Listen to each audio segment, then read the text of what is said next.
Go live. Yes. Before we go, oh, we're live. Hey. Okay, wait. Okay, everyone's got to mute for a second. Okay, just bear with me. Okay, mute.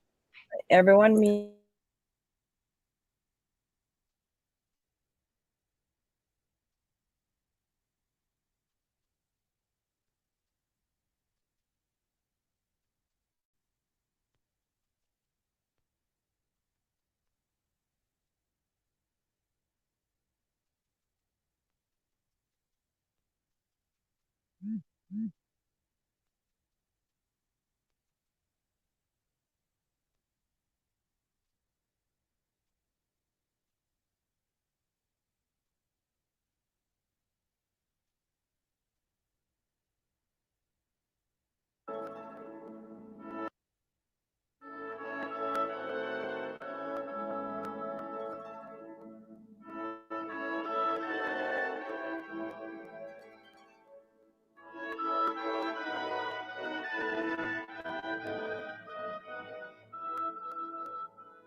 Hey, everyone. Everybody, come back. Sorry, yeah, that was just way too long. I have to do something with the introduction. I gotta work on that. I'm sorry. I've got to fix it, and I just love that it's called the Waltz of the Flowers, and it's a nice tune there. But anyway, so welcome everyone. Welcome. Our guest. The girl here, yeah. Jensploration, Jen. And yes, our guest is Jensploration. Woohoo! Hello, Welcome. ladies. Hi. Hi. I'm so glad you're here. Me too. I'm so glad we figured out the camera thing. Yes, of I kept course. being like, I don't get it, because like I'm very literally minded tonight. It was like you kept saying camera, and I'm like, there is no camera, and I wasn't thinking, oh, video could be camera. It's like, duh. I'm a little slow today. Excuse me. Welcome. Okay. We're excited you're here. Yes. Right? Oh my God. Thank you for joining us. Thank you. I'm so happy to be here, you guys. It happens to the best of us. Hey, I know mine was really easy to deal with, so that's all I know. Well, mine would have been easy if I'd been more open-minded to see the camera as a video, but you know what? It really was easy, and I'm happy to be here. And I have to say, I love your guys' questions. I love that Sandy sent me a list of questions that I had time to think about, even though I mostly knew the answers to. Yeah. So I'm so excited to answer these. Good. So do you want to jump right into the interview then? Absolutely. Yeah, Sandy, do you want to ask her the questions? You want me to ask the questions to start? Yeah. Okay. If you want. Yes, Sandy. It's not that I give me a minute to pull them up on my other phone. All right. Oops. Nope, I got them right here. Okay. You got them? All right. I have them. All right, Jen, you ready? I am. And a 5, 6, 7, 8. Okay. Sorry. It's okay.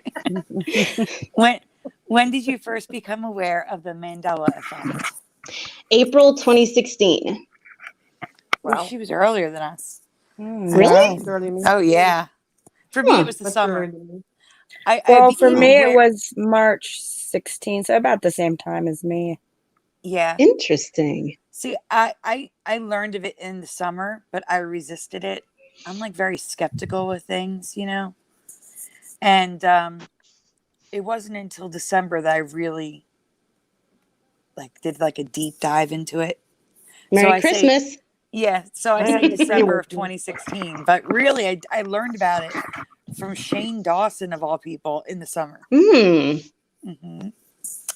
So, yeah. Okay. So, what was the first Mandela effect that made you realize this was more than just a trending YouTube topic?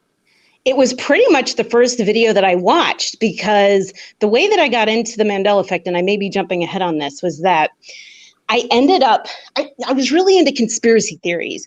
And I kept seeing these screens pop up on the side of my video screen talking about the Mandela Effect. And I saw it and I kept saying to myself, I kept making a mental note, I've got to look into that. I've got to look into what that is.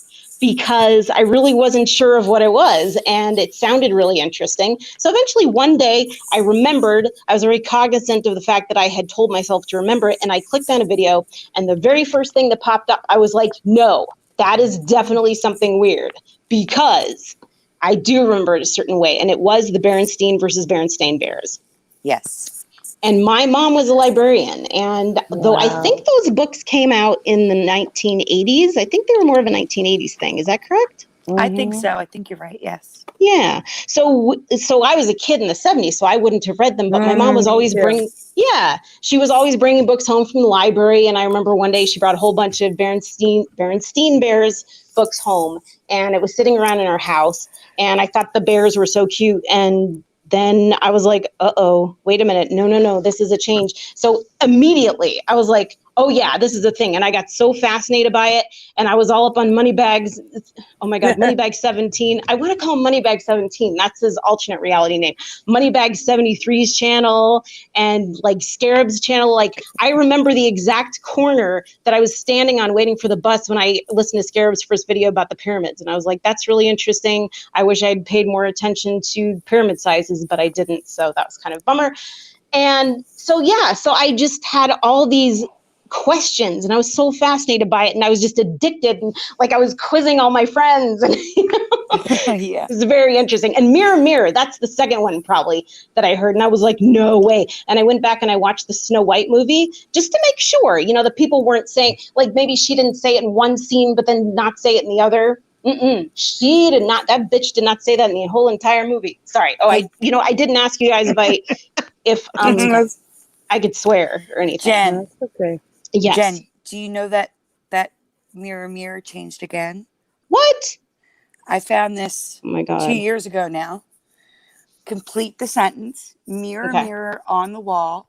Mm. Complete it. Who's the fairest of them all? It's now who's the fairest one of all. God. You know what? So it's doubly think- changed. In some recess of my brain, I feel that is correct. You know, in some other incarnation of the phrase.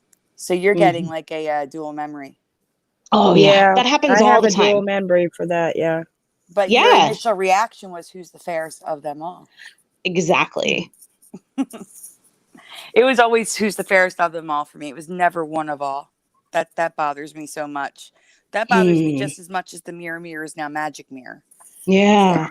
But it's interesting because mirror was the, oh my God, somebody opening a bottle of Sprite or something over there? Just kidding. Somebody's sitting on a squeaky chair. Oh, wow. That's Teresa's microphone. Teresa, Okay. stop moving.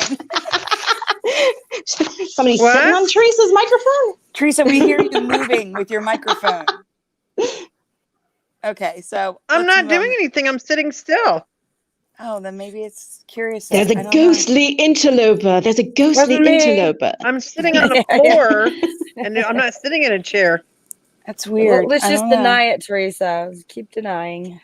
Cognitive dissonance, folks. No, I'm seriously. I'm It sitting on the wasn't floor. me. Wasn't me. Huh. Oh, I know what you're getting at. Ah, geez. Okay, Jen, Sandy. Okay. What? No. All right. So I think you just answered this, but what are your top three anchor Mandela effects? Like the three that Yeah. it woke you up completely. Oh yeah. Oh no, there are more. Because Berenstain and Mirror Mirror were the first two, but then Depends diapers. Because I always remember it depends. And also too in college, like one of my best friends and I had this phrase we would always say, thank goodness I'm wearing my Depends. Like we had this like British lady character that we had, and she was older but very shishy, and so she would wear her Depends, but it was always plural. So there was that. And then we are the champions, my friend. I'm telling you, when I heard about that Mandela effect and I saw the James Corden thing in the car, I was like, I'm going to check that out. So I went home and I got out my CD. Now I only have one CD that has that song on it. And it's the greatest Billboard hits of 1978. So I know tattooed in my brain was Freddie Mercury's a cappella of The World happened. That occurred. And then it went right into the next song, Hot Child in the City. And that's how I would always hear it in my brain.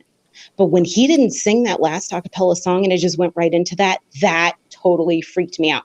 And I had all these images of like governmental agents coming into our homes and just wiping all of our CDs because they had to change it. They had to make it all consistent with reality, because how else the hell would it have happened? It's like, oh, that movie, The Adjustment Bureau. Instead of adjusting you, which how do we know they don't? They adjust your things. Oh, there's too many people for that. I just don't. I know. Oh no, it's sort of a joke, but it's kind of a neat idea. I mean, they could get, Men in Black, the universe is a big, big place. If Men in Black are aliens, they could get a whole bunch of aliens and keep them in a pod, and then they could come out and wipe it. You never know. Who knows, I'm sorry, guys. I have to clear my throat. I couldn't speak. Next question is, when did you create your channel? October of 2016. And what led you to decide to discuss the Mandela Effect on your YouTube channel? My gosh, I've always been interested in conspiracy theories and things that are hidden in the hidden hand. As a matter of fact, one of my favorite characters in all fiction and all movies is Oz, of The Wizard of Oz. Just not only the projection on the screen, but then the man behind the projection, because that's what I'm interested in, the man behind the projection. It's like the witches and the flying monkeys never scared me, because the monkeys were kind of cute. I mean, let's face it. And the witch she's a necessary evil.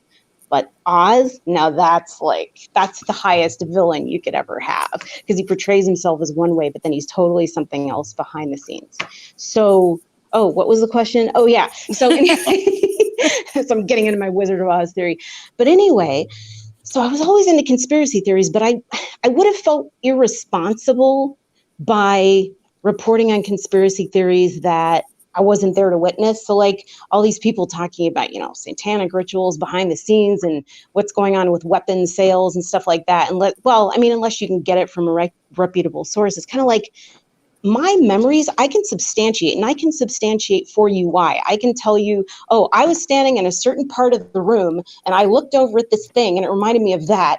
And then this thing was tattooed in my brain is what it was, or whatever. Like the more you can pinpoint why you remember something too, I just think makes it more credible. So I wanted to be involved with something that was mysterious and conspiratorial that I could substantiate at least halfway. Understand. Yeah. And what was the first Mandela Effect you covered on your channel? Oh my God, I don't even think it was a Mandela Effect. I think it was the story that aired on Fox of all places, and Fox was the only news headquarters, I can't think of the word, news station that had done it. So again, I mean, people have mixed feelings about Fox, myself included, for my own reasons, but I just thought it was so fascinating because it talked about the Large Hadron Collider and is it being sabotaged from the future? Because really? Yeah, remember when it kept breaking down? And they said something like, scientists speculate that the Large Hadron Collider is being sabotaged from the future. I'm going to need to try to find that because I have not seen that, and that's crazy. So I want to look into that. I remade it. I know, I remade it. Not even a new director was hired for the project, but I remade it. I remade it, I think, last fall, maybe. Yeah, it was last year sometimes. Because I wanted more people to see it. It was such an and that was the time before we knew that the Large Hadron Collider was underground. So they had this whole report of this girl who looked like she was in high school saying, "Oh yeah, a bird flew over it with a baguette and dropped it in." It was like, and she was this French kid. I know, and she was this French kid, and I was like, "It's Tweety Bird flew over it with a baguette and they dropped it in." You know, I was like doing like my fake French accent. Damn the Tweety Bird, blame it on Tweety. I accidentally skipped one. Oh. Why did you decide to call your channel Jensploration? I always like wordplay. Oh, I got 2 other channels that I haven't done much with. I have That's Gentertainment for like interviews, my celebrity interviews I put on there, and then I put concerts I go to or whatever. That's Gentertainment. And then the other one is Genmocracy Now, which isn't as good of wordplay, but I like wordplay. And then I wanted to use my channel as a tool for exploration. I'm not trying to indoctrinate anyone. I'm not trying to make anyone agree with me. As long as you're nice about it and aren't disrespectful, I'm totally fine. But yeah, I wanted it to be about kind of open-ended exploration and also give it some latitude for where it could go. Like if I wanted to do other videos that had nothing to do with the Mandela Effect.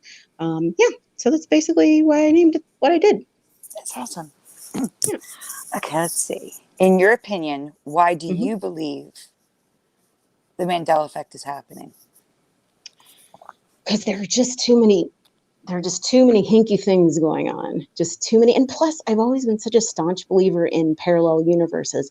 Like I was the kid, and I'm sure I'm not the only kid who was like this, but I'm like 10 years old and I'm just obsessing about the Pentagon. This is like when I was first learning about the military and that we had bombs that could blow up the world 10 million times over. And I would just sit in the living room thinking about it. And I would say to my mom, "Mom, they've got to be playing with time travel. There's got to be some mad scientist down in the basement of the Pentagon, and he's doing it right now. And it could be messing everything up." And my mom, she's like the sensible Virgo. She's like, "You don't know what you're talking about. I don't know what you're talking about." And she would like walk away. Thanks for fueling my imagination, Mom. Thanks for encouraging that. But no, but I would get a little bit obsessive about it and really wonder about that stuff. Oh, okay, well, good for you. Thank you. No, I think that's good. I think it's really good that you, even if you use your imagination, I think that's good. Hey, it's one of the greatest gifts we have, I think. Yeah.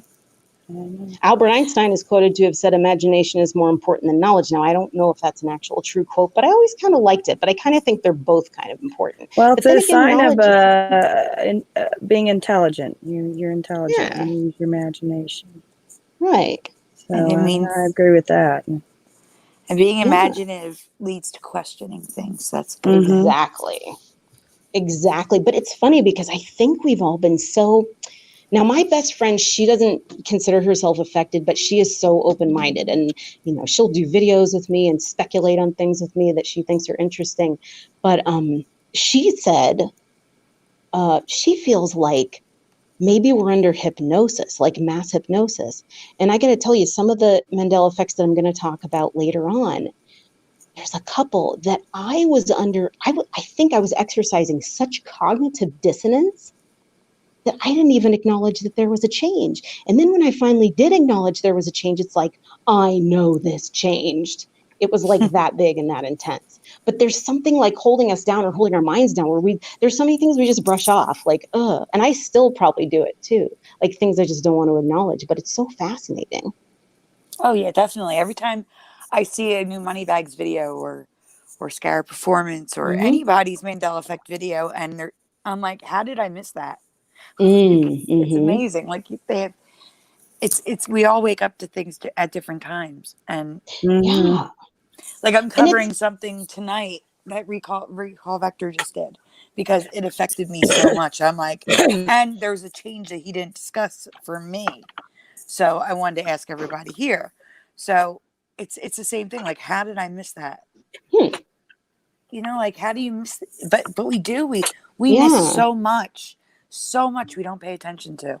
It's like subconscious things in our brain. It's like I could be sitting and listening to a reading of a play, and afterwards the playwright will ask us for suggestions.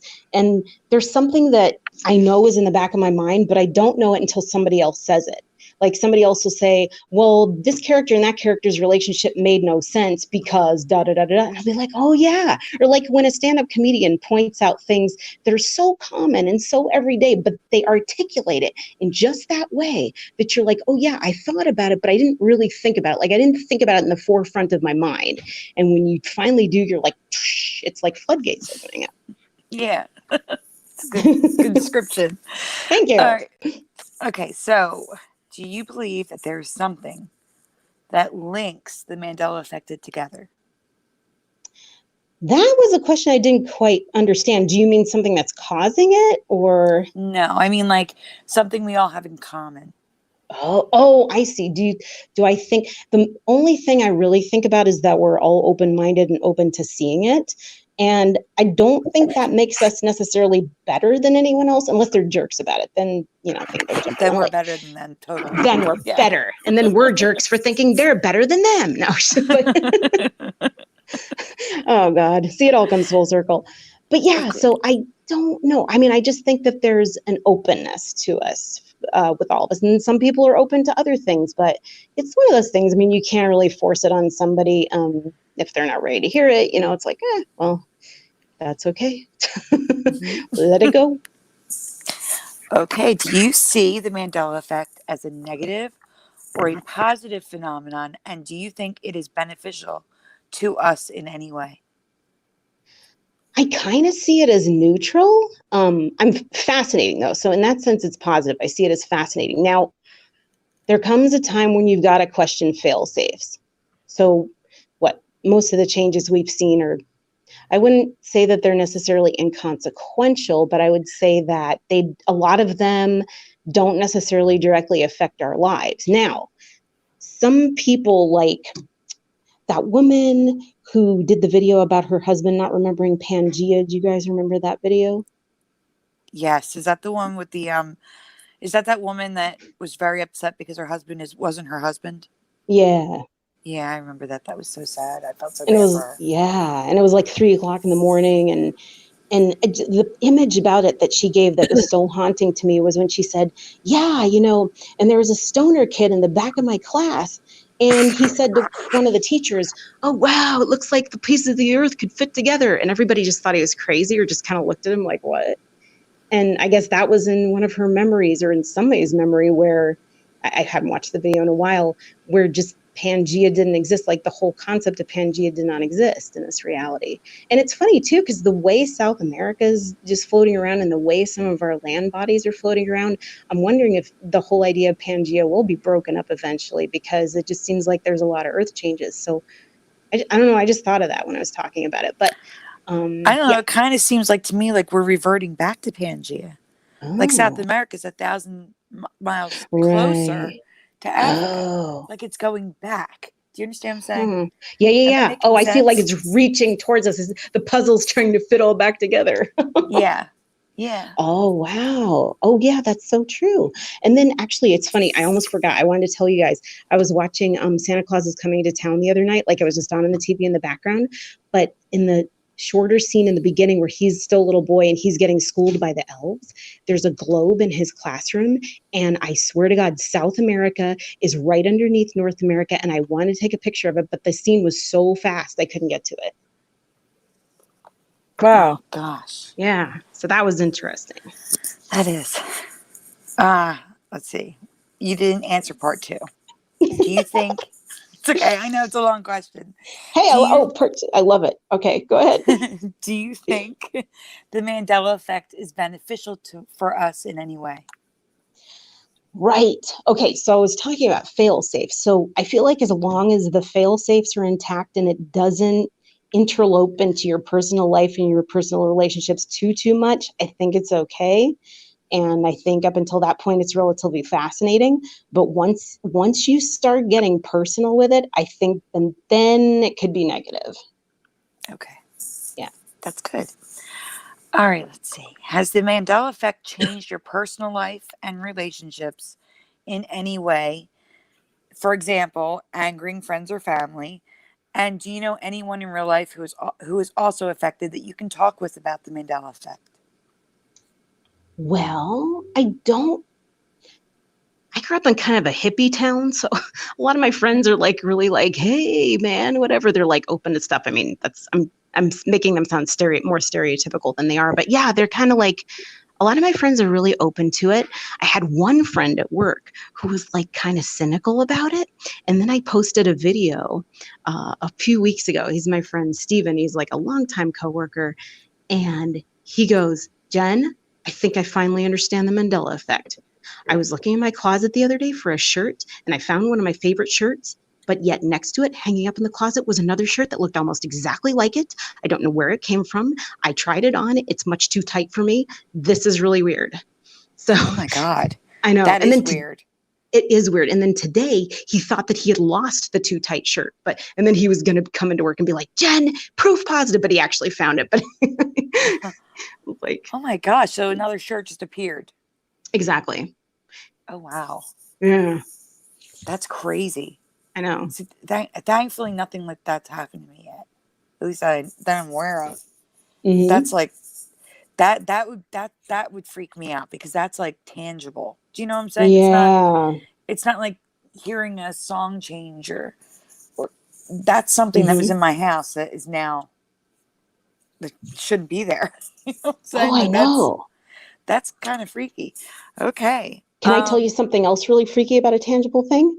Yeah. So I had this bottle of cold brew and it was half full. And I poured it in my glass and I was like, "Oh, I'm all out of cold brew." And I walked away from the kitchen to do something and I was going to throw the cold brew bottle away, but I got distracted. I came back to my kitchen counter and I picked it up to throw it away and it was halfway full of coffee again. I don't know what the hell. I know. I'm serious. And I wasn't even distracted for that long. So I know that's where it was and what it was when I left it. I don't know if it was you. I think it may have been you. I may be wrong on this. I'm not saying this is a Mandela effect.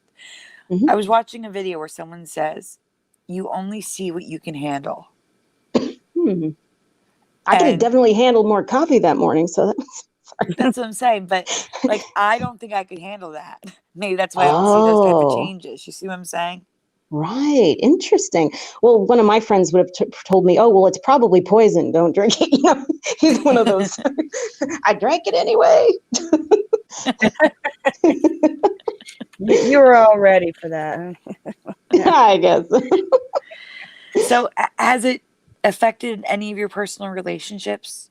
Like has Not really. You know, my dad's a really rationally minded college professor, but sometimes he gets really out there. Like he met a psychic once and he was like, "Oh my God, Jerry had this dream and it turned out to be real," and da da da. So my dad gets in those phases, but he's pretty open to it. And my mom, I think my mom has like so much cognitive dissonance, she'll just go, and then like not really respond, you know? She doesn't get mad about it though. She's like, mm.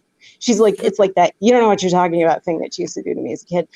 And then most everybody else, so my friend Steven, we got him turned because of that extra shirt. And then everybody else that I know is pretty, well, I mean, I live in Hollywood, so, you know, we really are into a lot of sci-fi movies out here anyway. So I think a lot of my friends kind of welcome the idea. that's actually pretty awesome. Yeah. I'm just answering a question in the chat because I don't know the answer. Oh. They're asking what channel said you only see what you can handle.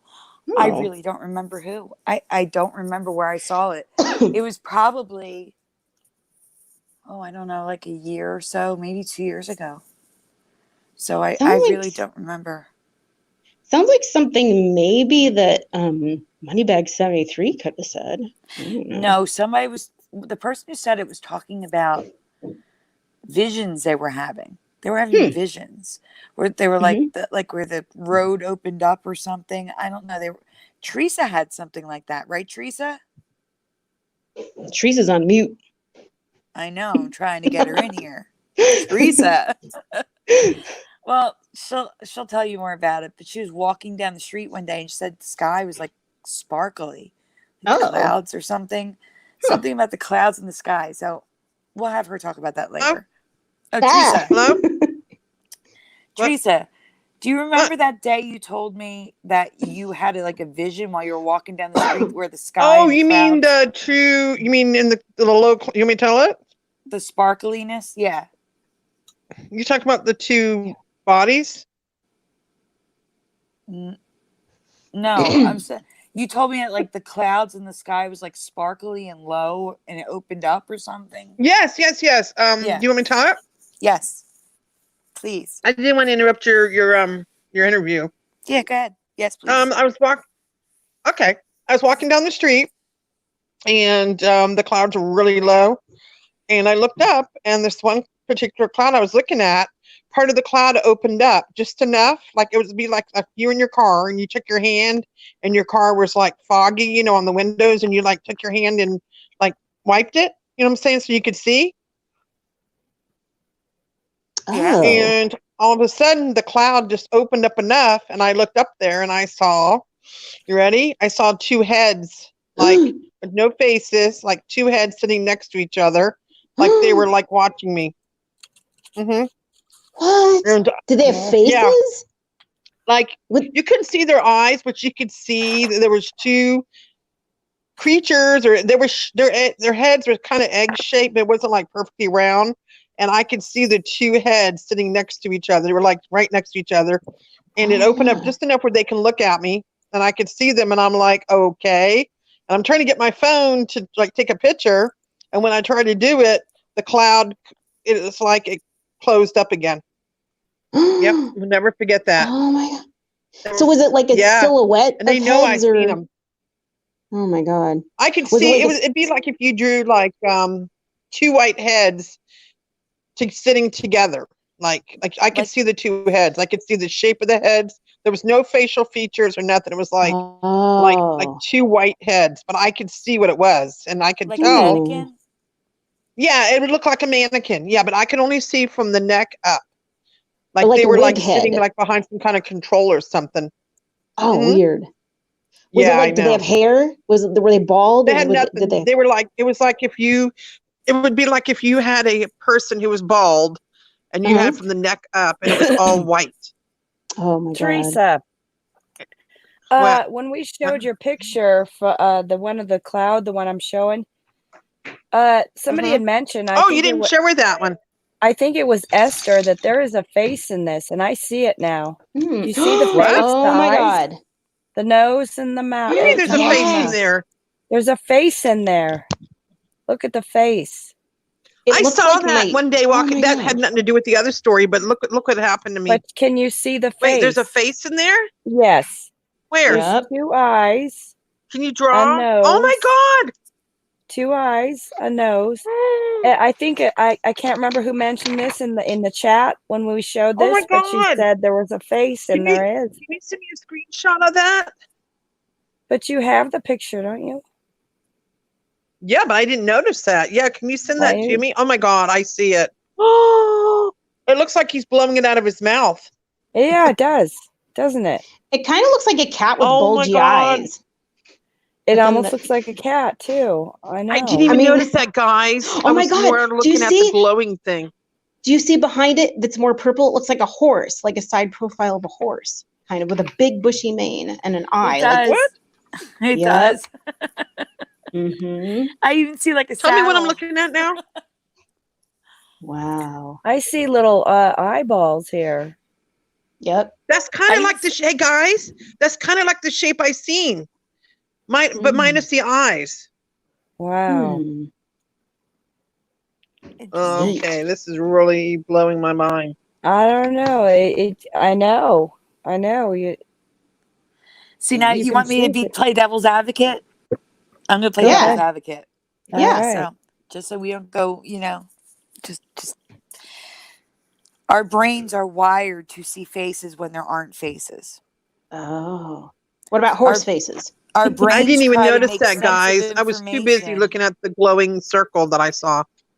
Our brains try when our brains are presented with chaos like clouds. Our brains will try to impart images on them to make sense of What? them. That's why we see all these images in clouds. Like you can lay down, like, oh, that's a dog, that's a rabbit, So that could be what's Yeah. happening here. Yeah, Could be. I I'm not can't. saying it's not. I'm just Yeah, saying. Hey, I maybe can't. some of the people we think I'm we know are clouds. Yeah. See, I myself don't. I can't stand that when I see things because I'm a painter, and when I paint paintings and I see something, it just takes away from the painting. Mhm. So I can't stand that. I Hmm. always make sure my painting doesn't have Who, anything. Paintings don't have anything who, else guys, you who can see. noticed that? Who noticed that? But yeah, Esther? Esther, I Whoa. think. I think it was Esther. but yeah, I I know, I didn't Sandy. even notice that. You That is freaking me out you now, can see guys. all kinds of I didn't even notice stuff that. if you look. If you look, you can always just see all. And then Wow. something like you'll Yeah, see a that freaked face, me and out, then you'll guys. see a face in a face, or Mhm. whatever. So, Wow. Thanks for Okay. bringing that to my attention. yeah. I'm Well, going to go back on mute so you guys can finish interviewing. Just let me know when you want me to unmute, okay? okay, we'll call you Theresa. Because I'm kind of feeding my face right now. Okay, I it's want a fine. snack. I figured that. It's okay. So let me know when you want me to come back. All right. I'm just going to mute you. Okay. Mute me, not you mute you. Mute me. Okay. All right. So I think you've answered this one, but Hmm. have you ever observed any changes happen in real time right before your eyes? Oh, no. Okay. That's all I got to say. Nope. Not even Chase. I had a mood ring once. I mean, it's like, No. okay.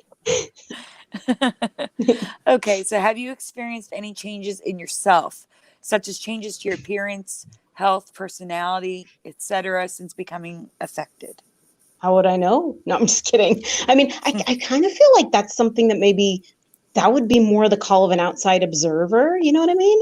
Because if I had changed, like, wouldn't that kind of be the me that was the wasn't always will be? And would I know that I had changed? Like in this reality, like if we're jumping realities or whatnot, would I really recognize that I had changed? Yes. I know Well, that's a I weird think so, question. only because Hmm. I wasn't sick and now I am. So Oh, I I know I see. wasn't sick and now I am. You see what I'm Hmm. Yeah, saying? but So that's how the Mandela effect works. It makes you know that it's different. So, yeah. mm, Just like it was Baron Steen and now it's Stain. You see what I'm saying? Yeah. I think so you it would could know. be looks too. I honestly can't think of anything, but then again, I'm a middle-aged hormonal lady, so it's like I'm changing every day. It's like, Yeah. I'm experiencing changes I every day. know that's the same here. It's like Right. you can't confuse the two. So I know. like forget that. And you know what? That's interesting to me. Now that you mentioned that, most of us are middle aged or older. Yeah. There's a few that are younger, but most are like 30 something or older, I would Right. say. Hmm.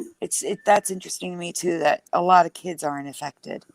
Unless it's just funny, like, except for those videos that, like, those millennials, like, oh my God, you guys, I'm so shook.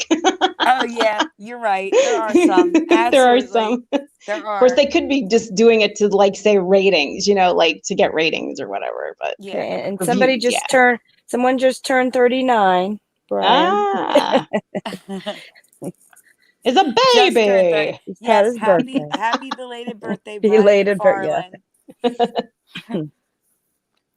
Let's see. Okay. In your opinion, oh, I'm sorry, I skipped one again. Oh, sorry about that. Have you ever experienced ringing in the ears, sleep disturbances, changing your sleep patterns, or any other changes in behaviors since becoming affected? Like, do you get the Well, ringing in the ears that a lot of people get? what's weird is I only get it in my right ear. Oh, and one time, oh my God, I just thought of this. I hadn't remembered it for years. Okay, so I kind of live near one of the Scientology places in LA. I have nothing to do with it. I actually call them sci-fiologists. But anyway, and that's another story for another show, like some of my experiences with these Scientology people. But anyway, so one day I was walking past this restaurant, and on the other side of the street was a Scientology building. And I swear to God, for a split second, my ear had like this feedback in it, this brrr, and like a brrr, like a speaker feedback when like there's static on it, but it's like it's resonant static. Oh my And God. for a split second, and it was just my right ear. And then a few years later, I started getting like just congestion problems in my ear. Like I just have drainage problems in my right ear. My left ear is totally fine. Taking decongestants takes it away. But so now I really only hear it in my right ear. But I don't know if if any of what I've just listed has anything to do with that speaker thing feeling like it was plugged into my right ear. So it was a really strange thing. So I don't know about that. So wait, did the congestion only in your right ear start after the Mandela effect? No, this started, this was kind of a weird time in my life because I feel like it started in the early 2000s. And then in 2005, I signed up for this thing called the Groundlings. It was this improv school, kind of prestigious. Like they get a lot I've of heard of Saturday it. Night Live Yep. people. Yeah. So they get a lot of Saturday Night Live people from there and so on and so forth. So I was there. And at the same time I was there, I got this really weird letter in the mail. And the letter said something like, and it was kind of a forum letter, and I've never received a letter like this before or since. And it said, you could be on the brink of great potential. Have you ever just looked at another person and just wanted them and wished you could point at them and just have them? Have you ever wished that you could have your own jet or just have great influence over people or this, that, or the other? And it made all these like freaking Illuminati like promises. And it was some society, and now I can't remember what the name of the society was, but I looked it up online, and sure enough, it talked about that same kind of forum letter. But I was like so freaked out. I think I like tore that letter up and threw it away. I was like, oh my God, this sounds like some Illuminati bullshit. That is creepy. Yeah, it was really weird. So I don't know if that had to do with my going to the Groundlings or, it was very strange. I would actually probably say it probably did have something to do with that. I've never heard of anything like that before. I know. And it was just like, you can have anything you want, including money and power. And I was like, I don't want power. I only want enough power just to get through my day and help people and help myself. Okay. So in your opinion, do you think the Mandela effects are slowing down, speeding up, or vary throughout the year? Vary throughout the year. It's so weird. Like some days, I'll go through dry spells and then I'll make like 5 videos or 7 videos, 7 days or 5 days in a row because I'll find new things. Yeah. Mm-hmm. I agree with you 100% on that. Yeah. Okay. Do you think the changes to weather, cloud patterns, natural disasters, rainbows, etc., are related to the Mandela effect? Oh, I'm working on a video about that right now. I think they could be related to the Mandela effect. If you watch my channel, sometimes you'll see that there's a lot of videos that I do of the sky and just also too how the clouds seem lower. It's just really, really fascinating to me. And oh my God, it was so weird because one of my friends on Facebook posted this picture of our hometown that we grew up in as kids. And it's just all these fields and farmlands. And he posted it with the Mandela affected sky. And I haven't been back to that place since the Mandela effect, since knowing about the Mandela effect. And I looked at it and I'm like, oh my God, it's so weird to see my hometown with really low hanging Mandela affected clouds, It was just so bizarre. No, my spouse isn't really he sees stuff, but he doesn't. He's one of the people that could care less. Mm-hmm. You know what I'm saying? He couldn't care less. He's just like, okay, or he's very resistant to it, but he does see the changes. And out of nowhere one day he's like, why do the clouds always look so low anymore? Yeah. I said, yeah, don't they? Yeah. So I don't know. I agree 100%. It's weird. Yeah, but it's weird seeing them. To add to that, let me just say that I also do think there's a certain company that has come out that there's something technological they can do to affect the environment. And they came out with, this is about the video that I'm about to make. They came out with this really weird ad, but it was kind of like tongue in cheek. And I think it was the 50s. And they said, our technology can do this, but we use it to help you every day. And this was a really deleterious thing. It was like a really environmentally destructive thing. And now it looks like it's happening. That's what was so creepy about it. Yeah. That's right. I just posted a video on Facebook, and they say the exact same thing, but it was Bell Atlantic or Bell Technologies in the 1980s. Is that the same company? No, but that pertains to this other really, really big thing I wanted to talk about, reverse simulation theory. But that's, we can hold off on that. But Bell Labs figures in. Bell Labs, that's it. Yeah. What they did was, listen, it was a commercial from like 1980, like 80. Oh my God. Okay. And they were laying out fiber optic networks for us to have internet today. And that's what the whole commercial was about. It actually said that. So that in the future, you will have this, this, and this. And it shows like super futuristic living room that we don't have yet. But you know what I'm saying? Like, they were literally remember those putting out wire. Right. Crazy. Oh my God. Well, the thing that I'm sort of thinking about right now goes all the way back to the 1940s. So oh my God. Yeah. So this is. You better tag me if you make that video. I need to see this. Oh, actually, no, I've already made the video that I'm talking about the 1940s. The ad that I'm talking about goes back to the 50s. I'm sorry if it's being confusing, but the video that I sent you, and it's totally okay if you didn't have time to watch it, but it's sort of an anti-simulation video, because everybody has the simulation theory.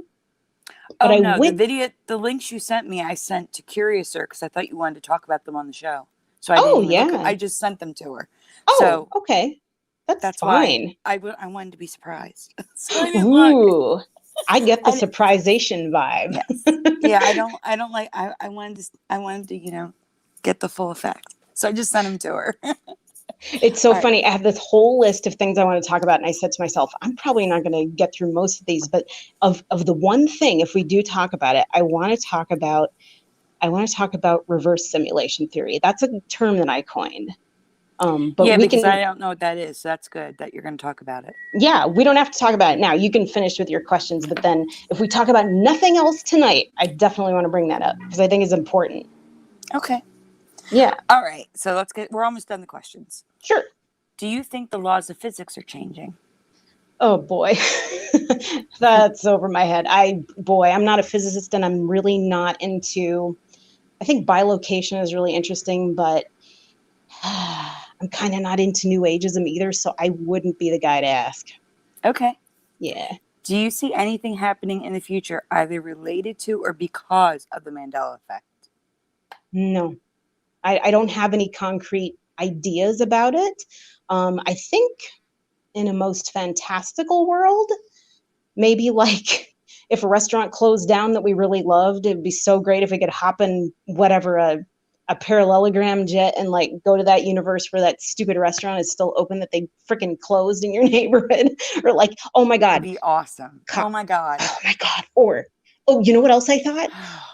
One day somebody in our office was talking about, it's going to be in the 60s tomorrow. And then somebody said, oh yeah, it's going to be in the 50s on Saturday. And I didn't hear it. Like I knew deep down that they were talking, of course, about, or on the surface of my mind, I knew they were talking about temperatures, but I was thinking to myself, it's going to be in the 60s tomorrow or the 50s. And I'm thinking decades. And I'm like, oh my God, wouldn't that be so weird if like every day you didn't know, like you had, instead of a weatherman, you had a time slip man and he prognosticated, okay, tomorrow we're going back to the 60s. So your closet's going to be filled with go-go boots and, and mini skirts. And then that would be a great premise for like a fiction book. That'd be right. Awesome. I know. So I just thought of that. And then I was like, yeah. And then you could go back and have you could have food at like a 60s restaurant where they put tons of lard and the French fries and it was really good. Oh, no. What was that? Stuff that's bad for us. Oh my God. Acrylamide? No. They did an episode of The Simpsons on it. Red dye number 6. The fat. No, the fat. The saturated trans fats. That's it. Trans fats. Yes. The French Mm-hmm. fries and hash browns at McDonald's never tasted the same. Oh, I know. They were so the kids good. They have no idea how good they were. Oh my God. Good. So true. They were so bad for you though. Oh my God. So bad. But they were so good. Potatoes used to taste better in general because potatoes, I used to taste so much more minerals in potatoes, like with water and potatoes. Like I don't taste the minerals in it anymore as much as I used to. No, they're just bland. Yeah, it's just I know. Flavorless almost. Yeah. But Okay, so the last question is Uh-huh. there anything you'd like to add before I go to the chat's questions? I'm good. Okay. Yeah. So, guys in the chat, if you have any questions for Jen, please let us know.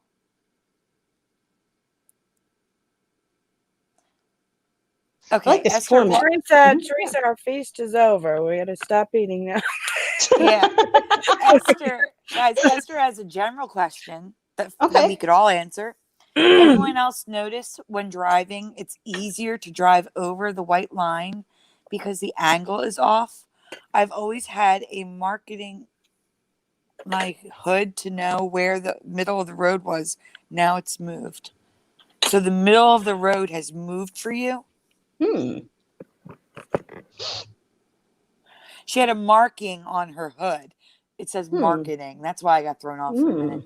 She has a marking on her hood to know where the middle of the road was. Now it's moved. Mark, autocorrect. Got it. Wow. Okay, so Intrepid says Jensploration. I remember Hollywood being Hollyhood. Throw me tomatoes, it's okay. We're not going to throw tomatoes at you.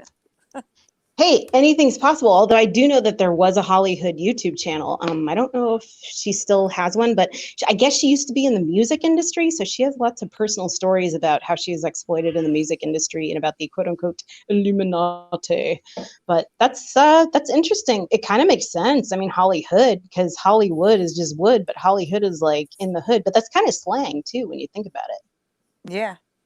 It does. Neighborhood, the Holly neighborhood. That makes more sense. Hollywood. Yeah. That's funny. Yeah. So Brian McFarlane asks, hi, Jen. How do you Hi. incorporate the simulation theory with Christianity? Well, I have nothing but respect for Jesus. And if as soon as I imagine like a picture of Jesus in my head, I'm like, oh, I love you, Jesus. But I'm not Christian. So it's never really a question that I face, but I do love Jesus. I'm just not a Christian. Gotcha. Yeah. Okay. So Richard Sanic says, I think this one might be for me. You mentioned Santa Claus is coming to town. It's changed to coming to town. The G in coming is gone.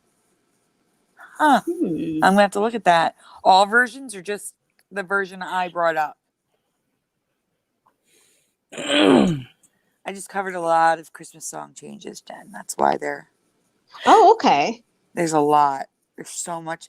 I think it's because we don't listen to these songs all year long. And then all of a sudden, Right. it's like, oh, wow. A lot changed since last year. You save this one for a Christmas show. Anybody else have any questions for Jen?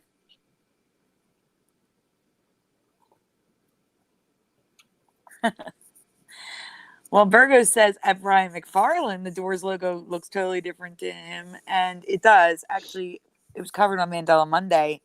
It looks like screws, and the screws are twisted the wrong way. Okay, Wizardry asks, do you think simulation theory is controlled by yourself, a creator, both, or neither? Wow. It's kind of interesting because I'm gonna turn it on its head. I actually don't believe that. I don't believe in simulation theory, and maybe that's sacrilegious. But just wait, hear me out. Hear me out. And I'm not saying I'm correct. I'm just putting it out there. It doesn't mean I'm correct because I am no expert. So yeah, and I'm no and scientist. No one truly either. knows. We're all just. It's all theories. It's all theories. Like I said, that's why I named my channel Jensploration. I'm just exploring these concepts. I'm not trying to tell you any truth or anything like that. So why don't you, that would probably be a good question to explain your reverse simulation theory. Yeah. Okay, so I don't know if you got the screenshots of the Neil deGrasse, the rather blurry Neil deGrasse Tyson on the stage with Professor Gates. Did you get those? Because I know I sent Curiouser, in the Flickr folder that's Jupiter in space, there's 2 images where it looks like a stage of people. Can you pull them up, please? Okay. Thank you. I did. I got all those. I saw your email too. I got all those images, even Robin Williams. They're all just in like TV movies for Robin Williams. Jupiter space. I just put them. Flickr is a very fickle beast. Okay. So it's easier just to throw it in if I do one at a time, it messes things up. Mm-hmm. So like, Oh, wait. I don't, what? Oh, what were you gonna say? Curiouser. That's all right. I was just going to say, I don't believe like some things, some theories, but like the simulation theory, but I do believe that there could be things or places that are alike to it, the way I see to it. Like a simulation, a place that's, just like one, you know what I mean? But not really the hardcore Mm-hmm. real thing. But it gives an impression or you might be manipulated to believe that it is that, or, you know what I mean? Am I making sense? Hey, any reality we go into could be technically. I think that's probably true. Yeah. But the base reality, I don't think is, and I'll totally Right. explain to you why. I'll totally explain that why. Okay, Why I think that anyway. But yeah, I don't believe that either. Okay, Sandy, what is it called again? Okay, the folder. I sent you the picture of the folders, but it should be it should be LGS9-Gen. Okay. Oh wow, that sounds Look all for space age. LGS9-Gen. Oh, I just labeled them so we can keep them all. You know what it is? This way I know it's easy to go back and find what I'm looking for. Okay, hold on 1 second here. Okay. But yeah, like I was saying, but it's still, even you can say you don't believe it, but it still isn't known. We just don't. Oh yeah. We don't have the proof we feel we need and all that. Or maybe we so say that's probably why you don't believe. Maybe we just Uh-huh. say it doesn't feel true to me. Mhm. That doesn't feel Oh, true yes. with how. Yeah. Mm-hmm. Okay. Mhm, I know what you mean. You're in the Thanksgiving folder. We're looking for the Jupiter space folder, space Jupiter folder. So there's LGS9 space Gen Jupiter space. And while you're looking for that, there's actually more questions in the chat really quick. Oh, cool. Esther's asking all of us, have any of us seen the new Mandela Effect movie? That would be no, not yet. We're going to be seeing it. Burgos asked, which was the ME that really grabbed you? Oh, for me? Yes. While we're looking for the pictures, how about this? And I feel like I'm the only person who sees this as a Mandela Effect. Fraser Crane's Space Needle. Of course, that's a whole other file of pictures, but because I swear to you, I remember I watched Frasier when it was on TV, and that Space Needle, you could see the top of it. You could see the entire Space Needle except for the very, very bottom. You knew you're in Seattle, and it was all the way to the left of the screen. Now, do you know where the Space Needle is now? Where? It's in the center of the window behind two pillars. So on some angles you can see it, and some angles you can't, and you cannot see the top. You cannot see the top of the Space Needle, which is so dumb because sitcoms are self-contained. They have to convey as much information in 23 minutes to get you to know exactly where you are, who you are, what everybody is in 23 minutes. And that makes no sense. It makes no sense in storytelling for like the TV sitcom world. Hold on a second. Go to search LGS9 space Gen, and that'll pull up just the Gen folders. Oh, Gen and Space and Jupiter? Space and Jupiter, yes, it's in there. And there's two images that is a stage with people. And there's also my Fraser Crane images, but there it is. It's on the world's top physicist. It's next to the Jupiter logo with the thing. It's black. It's all in black. Oh yeah, that one. That's one of them. And then there's one kind of diagonally, but it's good. I mean, even just that one is good. I'll find him. So this is the video where Neil deGrasse Tyson is interviewing a panel, and one of the scientists on it is named Sylvester Gates. And this is the video where Sylvester Gates says to him what he's observed about reality. Like, he's computed it. I don't know how, because I'm not a scientist, but this is where he tells Neil deGrasse Tyson that in reality is writ, that's the word they use, is writ, browser codes, certain sequences of ones and zeros that would indicate that our reality emulates browser, browser functioning, browser predictability. But here's the thing. If you listen to what he says, Neil deGrasse Tyson says, wait, I'm trying to process this. Browser codes in reality, like the internet? And he's like, yes. And then the scientist goes on to say And I've never heard anybody talk about this before, but the scientist goes on to say, these are not just any browser codes. These are browser codes. I'm starting to hyperventilate. I'm getting so excited.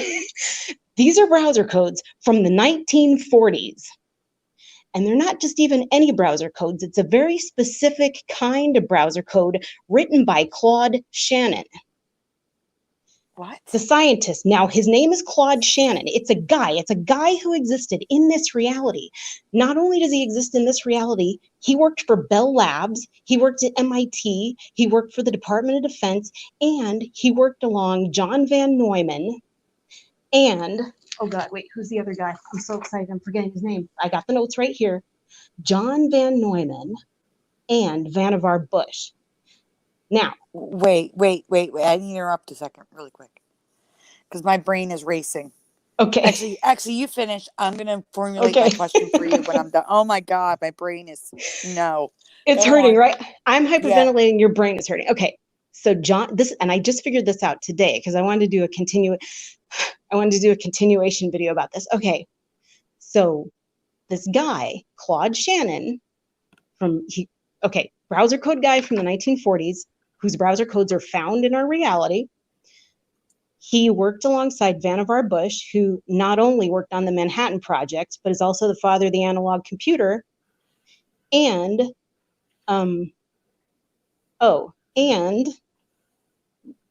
John Van Neumann, who also worked on the Manhattan Project. So both Vannevar Bush and John Van Neumann worked on the Manhattan Project, and John Van Neumann worked on the Philadelphia experiment. And this is what it says about John Van Neumann.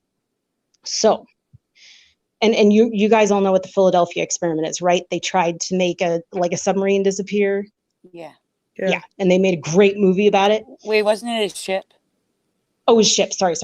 Yeah, Okay. submarine. I was like, wait, no. Go on. That's not a Mandela effect. That's just me being having no memory. Okay, so it says Tesla purportedly took this technology, the technology to make the ship disappear, and parlayed it into a cloaking experiment, having some initial success with a small boat. After failed attempts with larger ships, Tesla gave up the project, and it was handed over to Dr. John Van Neumann, who also worked on the Manhattan Project. Von Neumann eventually succeeded in making the USS Eldridge, a Cannon-class destroyer escort, invisible for a short period of time on the first occasion. According to Bielek, one of Tesla's inventions, a zero-time reference generator, lent itself to the success. This device supposedly locks to the Earth's magnetic fields and acts as a cosmological reference with the electromagnetic fields at the center of the galaxy. Woo! So anyway, this guy, Claude Shannon, developed these browser codes in the 1940s, which would indicate to me that the internet's been around way longer than we've thought, or the platform for the internet. He worked alongside these people who, John Van Neumann worked alongside Tesla. He also worked alongside Albert Einstein, and they all worked for the Department of Defense in some capacity. Now, what are my thoughts doing at this point? What conclusions am I drawing? So, you know how they always say that sometimes they speak in riddles and they tell us the opposite of what's going on, like up is down, black is white, red is white, that kind of thing? Yes. You should. Okay. I think we've had it backwards this whole time. I don't think we live in a simulation. I think they're embedding codes in our reality to hook it up with something. And my first question was to hook it up with some kind of technology so they can manipulate things, overwrite them, change them. And that's what I wonder if it's causing the Mandela effect. Because why are browser codes in our reality, and why are they back from the 1940s? Now, you could easily argue, well, yeah, but that makes no sense because they should be updated. I mean, aren't browser codes self-correcting? But what I'm thinking is, you know how they say that if you build a time machine, you can't go back in time any further than when it was built? So in other words, you can go forward in time, but you can't go back in time, at least not any time before it was built, because you wouldn't have the technology, wouldn't have this. I'm thinking they got to keep those browser codes at the 1940s level, because if they want to manipulate things going as far back as possible, they've got to go back to the first point of inception. You want to hear what I was thinking, why I was freaking out? Okay, what? So instead of the reverse, if it is a simulation, you said he worked at MIT, he worked with Bell, he worked with the government, the Department of Defense.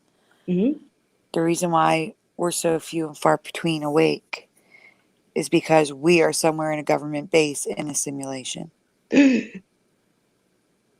what about the people who don't see the Mandela Effect? Are they just robots or something? They're just part of the simulation. Mm. Oh, And that that's makes why me the sad. code is in this. It makes me sad too, but that's freaky Well, because that was why really would it be depressing, Sandy. in space? Yeah. I know, but that's where my brain went though, because I believe Neil deGrasse Tyson is awake. He's one of us from a lot of the tweets he's done and things like that.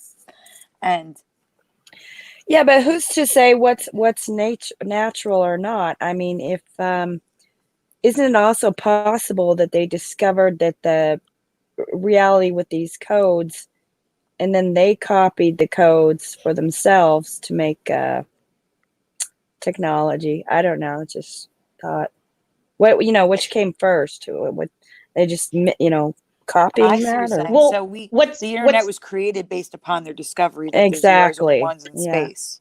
But what's really interesting is that the other video that I did, there's this guy, it starts off with this guy talking about telephones and how they were invented and when they were invented. And one of the things he says is, first and foremost, and I'm going to repeat this twice, first and foremost, your phones were hardwired for surveillance. Like, in other words, before everything was built, it was made so that if the government needed to surveil our phones, they could. And in this video, when Neil deGrasse Tyson is trying to orient himself to where everybody is, he does it in kind of a joking fashion. And with Professor Gates, he says, we're here in New York. I think he said New York. It's March 7th, da da da da. I just, out of curiosity, decided to look up what significant things happen on March 7th. And one of the significant things happened on March 7th was the invention of the telephone. So if you want to talk about like our phone being hardwired for interloping, like in other words, to let someone spy on your phone, I consider that an interlopement, then maybe what they did with those internet codes was hardwire our reality for interlopement. And maybe that's why we're seeing all these changes. Again, it's like with software, it's like with change ups to the internet, to overwrite things, to edit things, to change spellings, to do all kinds of things. So anyway, it's just a thought I had. I just thought it was really interesting because, like, why would you give those details? JW says great theory. Thank you. A different take on it, Esther Andrews says, my thought is, what if computers are based on the baseline of the universe? If ancient aliens are behind tech, would they know this and give us this info based on the code that shaped the universe? So maybe that's an interesting theory too. Yeah. And that could be. Wizardry says, my theory is that we are all individual programs on a desperate operating system. Programs have free will.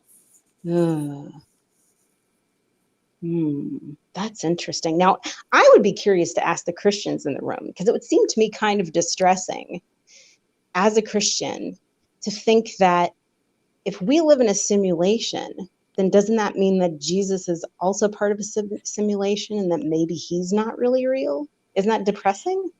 It is, but here's how I never understood why some Christians, and just to be clear, I'm Catholic. I'm not like Christian. When I think Christian, I think like born again. I'm Catholic. I never understood why people couldn't reconcile science and God. Because if God created all things, God created science. That's true. You see what I'm saying? Like that's right. the answer for me. God created evolution. God created this. God created that. It doesn't matter. And also too, evolution fits in with, I feel like it fits in with Genesis. You just have to take times as different things. Like one day could have been, 1,000 years. It could have been the equivalent. It's metaphorical. Yeah, it could have been one day in heaven as opposed to one day on earth. Well, exactly. Why do we have to argue about these things? You don't really need to. But I just think it's so fascinating. That's a completely different take on it that I've never thought about. And then also the one that you made me think of, or he made me think of, I don't like. So the sad one that we all were like, oh, well, that's a downer, Sandy. Way to bring the room down. yeah, I'm sorry. That's what my brain went to. Oh my God. Jeez. Like Yeah. everything's a code, and we're in that code. Maybe we agreed to this simulation, you know? Yeah, but I don't. Seriously, But do here's the other thing that's simulations going have through my head. souls? Like, I mean, maybe I'm being closed-minded, but do simulations have souls? Because I just feel like it's all robotic. And then you've got Christians saying, oh, robots are satanic and da-da-da. Well, yeah, but if you argue for a simulation, then aren't we kind of all robots? I don't know. Well, see, here's the thing. Like, what Curious just said. See, here's the thing. I was always resistant to the simulation theory because I'm so sick. And if it's a simulation, you would think that we would have some control over it. There's no way I would make myself like this. If I could make myself better today, I would. You know, so I was always resistant to the simulation theory. But if we're in a government base, I would totally believe the government would be like, all right, well, this one's going to be sick and this one's going to be better. And this one, you know what I'm saying? Like, Well, I could totally see that 1000%. Here's how I reconcile this. Like, I believe in a God. Like, I believe in a good God. So when I said I wasn't Christian, doesn't mean I'm not at all spiritual, but I believe in a God, and I believe in a God that's very Jesus-like and loving and forgiving. But what I feel like is, and I've actually read this in books somewhere, is that before you come down here to your life, you map out some of your challenges.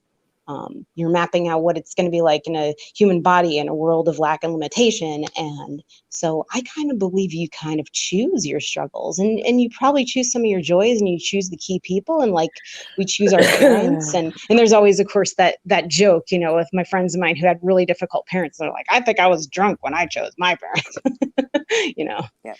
But I always thought that was kind of an interesting idea as well. And I also kind of feel like, aside from free will, we're just kind of on autopilot. I think the best thing we can do is pray for strength and guidance, because a lot of times, you know, you see a lot of people's prayers not being answered. And it's not that, you know, maybe God's like such a mean creature. He denies some people and answers others. It's like, this is what you agreed to before you came down here. You know what? I will help you and I'll be with you as much as I can, but this is what you agreed to. So I can't really change it unless one of your guardian angels has to like fill out some paperwork. Like, I feel really sorry for you. And they're like, but it's a process. That was kind of a joke, but it's something I think about. You know, they could have to fill out paperwork. And it's all possible. Esther says, if it's a simulation, God can still exist. We still need a creator who designed the program. Jesus can be the one we need to find so we can get out of the simulation and not keep repeating it. That's also a good point. Interesting. I've just read stories maybe about... there is a way out, you know, so yeah. That's good.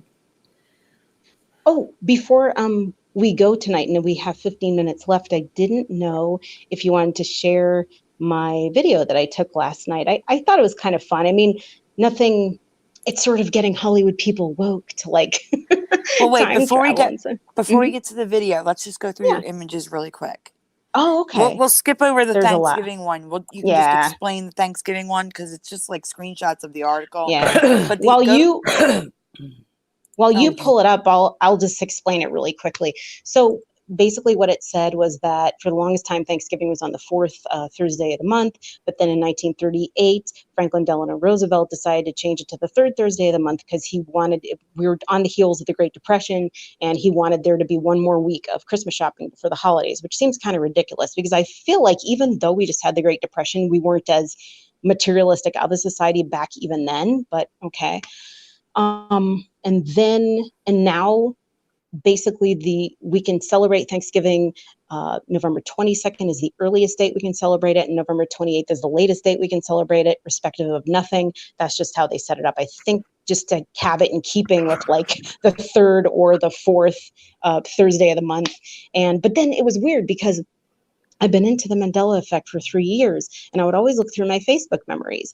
And I never noticed until this year that I was like, oh, wow, Thanksgiving's really all skewed all over the place. Sometimes it's on, you know, the third Thursday, sometimes it's on the fourth Thursday, which was kind of strange. So this is the first year I noticed it. Maybe it was just that I was paying attention, but I thought that was interesting. For me, See, that's a Mandela effect right there. For Oh, me, okay. Thanksgiving was always between the 24th and the 26th. Hmm. And that's it. Just the 24th and the 26th. But what if And because it was a Thursday, there'd be a fourth week going to the 30th. Do you understand? Mm-hmm. Because it was the 24th to the 26th. So But the there's 28th, 29th, seven. 30th would go on to a fourth week. So it'd be the third Thursday of November. But there's 7 days a week, so 24th through 26th is only like 3 days. But so are you saying that a Thursday would always fall on the 24th through the 26th? Right, the Is 24th always. through the 26th, yes. Oh, it That's always what I'm does. That's saying. that's observationally very interesting. I never would have noticed that. And the reason why I noticed it was because my ex-boyfriend from high school, we're going way back. His birthday was November 26th, and he was born on Thanksgiving. Oh, wow. Okay. And I started Interesting. paying attention to it. It was just because of that. How No other convenient. Yes. That was the reason that guy was in your life, just so you'd pay attention at Thanksgiving. No. All right. No, Curious, sir, can you please pull up the movies and the LGS 9-Gen movies and TV? And Theresa, 15 minutes. It's because Jen has to leave. The show's not going to end in 15 minutes. She was crying. What? No. It's like 15 minutes. Okay, that's Frasier. That's Frasier with no Space Needle. Okay. So Virgo says he remembers the 24th to the 26th as well. Oh, See, wild. Yeah. You see that So chair there? Yeah, that's an The Eames, chair- right? My grandfather had a chair like that. I thought I'd mention Wow, that. he must have been loaded.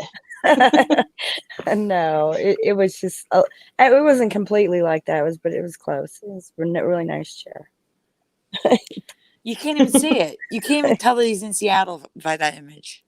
Yeah, exactly. That's what I'm saying. And the city is It looks so like it's close to raining. him. It does look like Yeah. it's raining, yes. Well, that's good. But see, now that's how it is today. But if you flip to the next image, or there should be an image where it's more of just a model of the set, which I found in a Thrillist article. And it's I'll entitled, find it. Okay. Bear with me. No worries. That's Weird Al. I don't remember his suit Is being this white. it?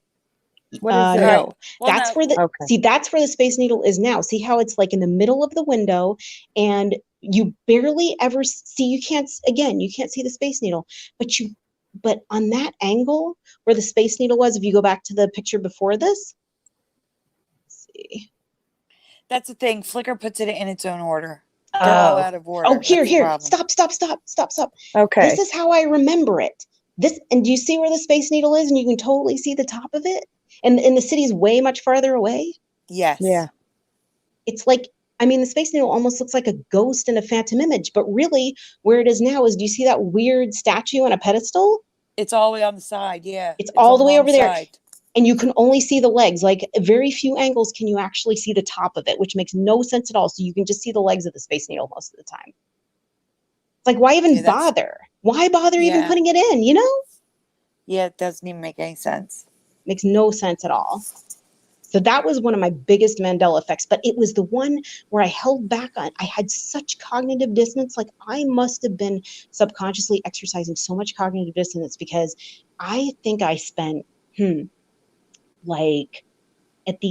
2016 to 2017, I watched the entire series. And only towards the end of the series in 2017 was I like, wait a minute. No. The Space Needle is not visible. Why? When did it disappear? And I almost think that it disappeared halfway through my watching the series, because I feel like when I started watching the series on DVD, it was there where it was supposed to be, and then it disappeared. And the thing that gets me is it's part of the logo of the series. I know. Yeah. Like, it's a prominent. And right now, the image we're looking at, it's almost the skyline of the Frasier logo. Mm-hmm. Like, why would they change that? I know. It makes no sense whatsoever. Yeah. That's really bugging me. That's really wrong. weird. That's wrong. You're right. Right. That's a good catch. Thanks. Now we should go back to the first image you showed, the Robin Williams. Oh yeah, that was another really big one for me. I call it a personal one, even though it's more of a pop culture one. How So, did you find the first image on the left? Oh, I don't know. I mean, it just all came up in a Google search, but the image isn't what I'm on about. What I'm on about, what's so weird is that this is not the movie poster I remember, and it's not even the same title. And I looked to see if it had been changed, like from one title to the other, but this movie was always called The Cutter in my reality. And it was a really dumb name for a movie. And that's why I remembered it that way, because I would always laugh at it, because I like to make fart jokes about it. The Cutter, right? So, Jen, I remember that too. yeah. Now it's called The Final Cut. It's about this guy who's a movie editor, but he's a movie editor for dead people. So it's in this world where like there's a chip in everybody's brain and it records your entire life. And then when you die, he cuts together the most touching or most amazing parts of your life from your vantage point, and he shows it as a film at your memorial. And then it's kind of Mandela affected in its own way, because in one of the scenes, in like one of the first funerals you see, the guy who's died's brother's coming out, and he goes, "Oh, our boat was green. I always remember it being red." So there was kind of even a precursor to the Mandela effect within the movie itself. I remember that scene, yeah. Yeah. But the reason why I said to you, where did you find that image? It's because if you look closely, on the left it says The Final Cut. On the right it just says Final Cut. The "the" is gone. It might, I wonder if it's, no joke intended, I wonder if it's been cut off. I don't know if it's like an abbreviated version of the poster or if it's just, but that is a very interesting catch. I would have to look at more posters, because yeah, you don't fool around with that. Yeah, I mean, if it is a title, it's a title. And it would kind of make no sense for them to change the title, because from what I remember, this movie was just straight to DVD or straight to video. And do you remember the video box cover or the poster for what it originally was? Because it was totally different than this. This looks like an action cop flick. Like this poster right here, it looks like an action cop flick. Yeah, he was like a, there's a briefcase. I remember a briefcase. He was cutting had a something. It was very brown. It was a close-up. What I remember is he was looking down as if he was cutting something. And it had, oh my God, and I just remembered this. It had the cutter, but it was like in almost a barbed wire, like, I'm trying to think of the word, razor blade, like logo, like it was made out. So the lettering was much more inventive because it looked like very jagged. The briefcase. No, I'm remembering his other movie where he worked in the photographer. He was a photographer. Okay. I'm thinking of another movie cover. Okay. I think I know what you're talking about. He's actually sitting at a table looking down with like a lamp and a loop on his eye. Oh my God, yes. And I couldn't find it. It's been totally changed. I'm so happy somebody else remembers. Oh my God, Soul Sister or Cut Sister. Yeah. I don't know. Oh my God. Oh my God. That is so amazing. I distinctly remember the loop on his eye. He had a loop looking at looking down. Oh my God. See, that part I don't remember, but I remember him looking down and cutting and the weird lettering, the jagged, like, yeah. Mm-hmm. That freaked me out when I saw it, because one night I just came home and I was like, I need to look this up. I need to look this up. I can't remember why, but anyway. So yeah, that's one of my big Mandela effects too that's not as common knowledge of. Interesting. Wizardry says there is a film called The Cutter from 2005. Can you please look that up, Curiouser? On Google? I think it's a Chuck Norris film, actually, because I think I already looked it up. But let's see if my memory serves me correctly, or let's see if it hasn't changed. The Cutter.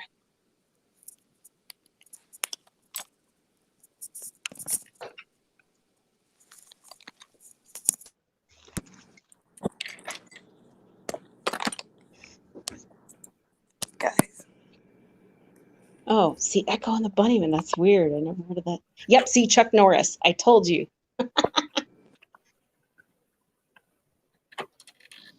Yep. Now Robin Williams. Yeah, that's weird. Isn't it? That's so weird. And yeah, I think the Robin Williams film was from earlier, but yeah, so I'm so glad I'm not the only one who remembers that. Oh my God, that's going to drive me crazy. I'm going to be looking for that image now. At least an image of it. Like what I'm looking, Right. like what I remember. Of the poster, you mean? Because it was a dark, like he was in a dark room with a Yeah. little desk Yep. lamp. Exactly. Little desk lamp. Yeah. And he had a loop on his eye, his left eye. I specifically remember There the you left go. eye. And he was cutting film. Yep. That's so bizarre. Yeah. And when you said the cutter, it struck a bell immediately. Oh my God. It was meant to be. Strange. Mazel tov. It was meant to be. All right, Curious, sir. Yeah. Do you want to show the other images really quick, or do you have to go right now? Do I have to go right now? Are you asking me? Oh, well, I mean, I've got 3 minutes. All I would want to show you guys is the Jupiter reality residue or ad residue. I already told you about the Al Roker thing. Wow, we covered a lot of ground. Yes, that would be tonight. the Jupiter. Yeah. Yeah. I know it's kind of a bummer that you don't have them in an order. See everything. I know it's bummer. Yeah, Flickr doesn't let you do it in order. Oh, weird. See, what I do is I put the pictures all up on my Facebook and then I open them each in a separate window so that it has a lot of black around it or whatnot. I like to do it like that, but it's kind of cumbersome because you have to load them all onto Facebook and it's like, Oh, yeah, see, that's the thing. I try to keep Mandela Effect stuff private on my Facebook. Oh, yeah, but if you bring them up in separate windows, it doesn't show your name. No, but I also I make. I don't want my family and friends knowing. Oh, well, I hope I don't set them put to Mandela Effect stuff on my Facebook. I set them to only I can see them. Those pictures. I just do them for my own storage. Jupiter. Oh, yeah, duh. I didn't think about that. But then Curiouser wouldn't be able to pull them up because she wouldn't be able to see them. Oh, but if she put them on her Facebook, that's oh my gosh, those E's where the bar is missing. I see. But the E's, those E's drive me crazy with the no, that's Jupiter just that we're looking at. No, that's not what it is. I think I'm the only person who remembers Jupiter with consistent depicted rings ever since I was a kid in 1977, except the rings around Jupiter were always subtle and they're hardly ever depicted. And they weren't discovered till 1979. So I'm one of the only freaks. The 2 big bad boy planets in the center of the solar system, Jupiter and Saturn, were always the ones with the rings. Nothing else ever had rings. And in Greek or in Roman mythology, Jupiter and Saturn, Saturn is I can't hear you guys. Can you hear me? Oh, yeah. Can you hear me?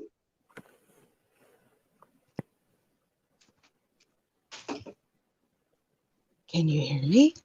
I can hear you. Sandy? Sandy, are you there? I think she's going to be coming back in. Okay. I was just going to say, in my reality, Jupiter never had rings, ever. Oh my God, always. I was so freaked out when it didn't. And so why I pulled up the ad residue is that there's a bunch of Jupiter logos with rings around it. And then if you go to the Jupiter sticker, it's got full-on rings the way Saturn had. Yeah. Sandy, can you hear us? Yeah, sorry. My internet dropped out for a split second for some reason. I don't know why.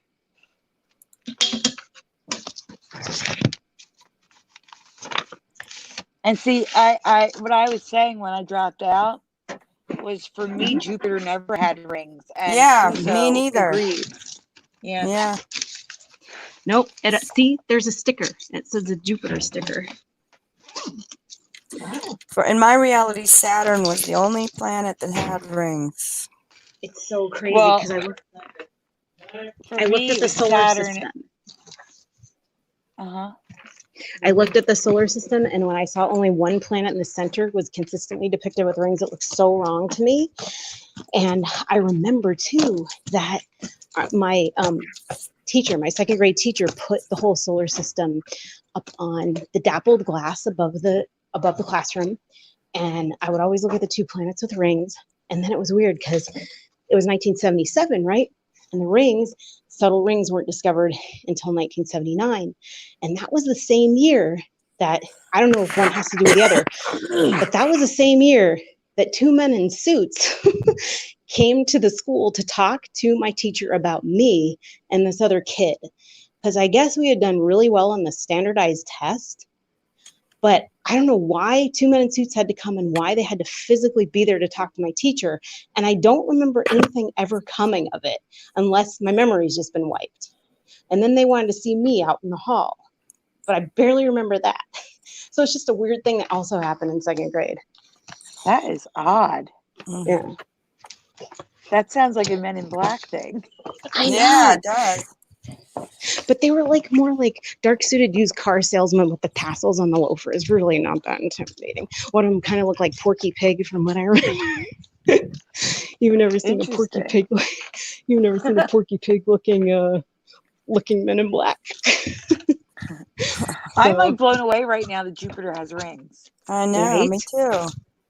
And it does have subtle rings, so it still has them. And sometimes it's depicted, but most of the time you just see Neptune and Uranus depicted with rings, if anything else is to be depicted with rings. So it's really, really weird. In my past, it was just Saturn until like the 90s when they found them around Uranus. Mm-hmm. And you're saying Neptune has rings too? Mm-hmm. No. Yeah. I swear, look it up. Oh my goodness.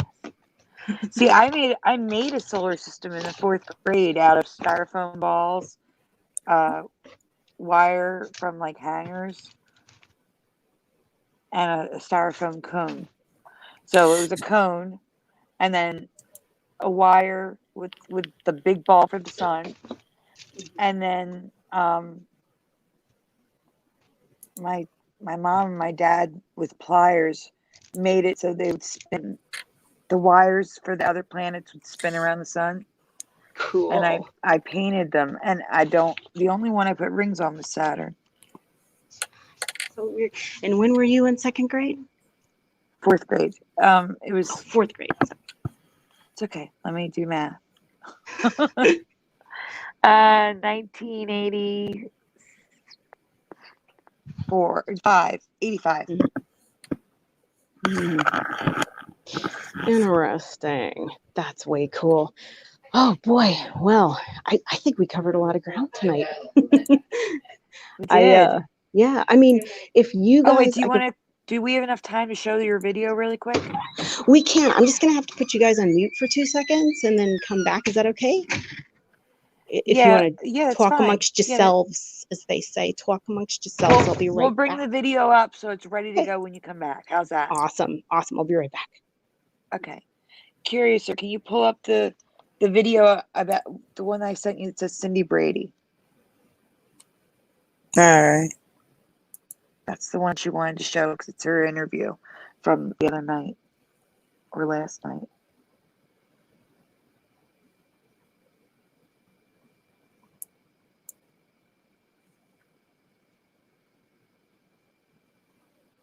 I'm trying to catch up with the chat. Theresa, why are you in the chat and not in here with us?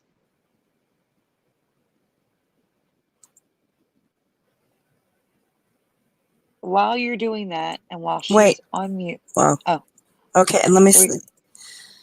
I was just going to show you and see. Is this going to be it here?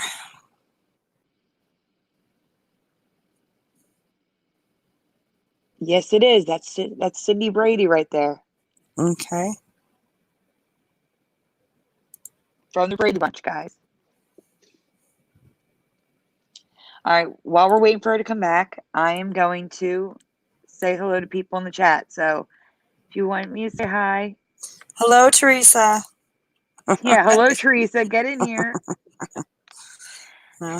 We have Esther, 2TNT, Wizardry, Dirk Mira, Spiritual Vapor, DIY, Ormus Elements, Suso, Burgos. Let's see, who else is here? We had Brian Stavely. We had Brian McFarlane earlier. Lord Frybread is here. Hebrew from Attorney is here.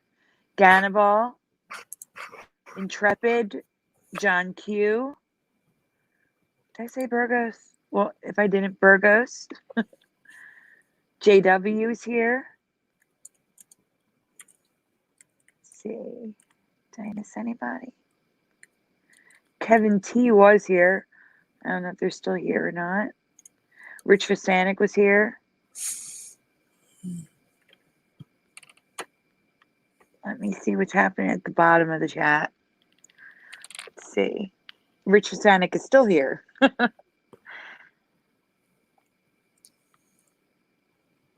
Thank you, True TNT. Yes, I'm doing a lot better now. Thank you. Theresa Lynch. Planetary Protector. I forgot about you. I'm so sorry.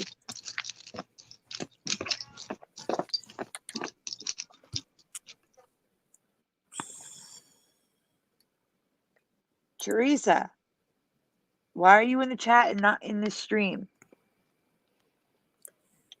She's not backstage, is she?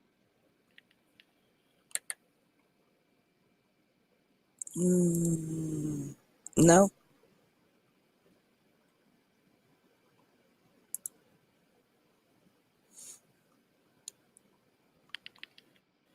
Huh.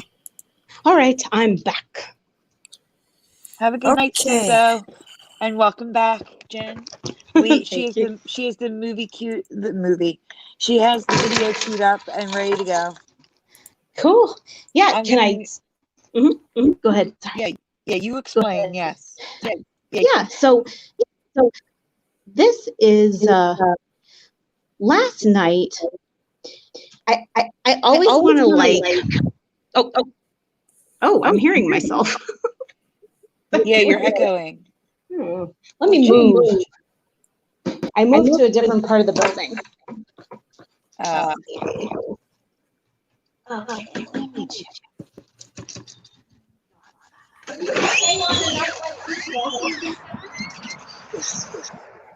Okay, Wow. am I echoing now? Yes. Oh, no, I am. Well, maybe if I just say it real quick, then. Yes, just go say it real quick. Okay, so this is a video that I took last night because I was at the Back to the Future. It was like an exhibit opening in a museum, and I always try and have an excuse to like maybe get celebrities to open up about paranormal or parallel realities or time slips. So this was the closest I got to last night, but it was kind of fun. So I guess we can roll the tape. All right, we're gonna mute. We're gonna mute. Back to the Future display. This is Susan Olsen, aka Cindy Brady, and Judy Tenuta, mother of Judaism. Woo! We're excited, aren't we? We want to move into a parallel universe. Yeah, I've always liked the concept, and I'd like them to prove that it's true. I'd like to be able to jump. Universe jumping. If you could change anything about this universe into the next universe, what would it be?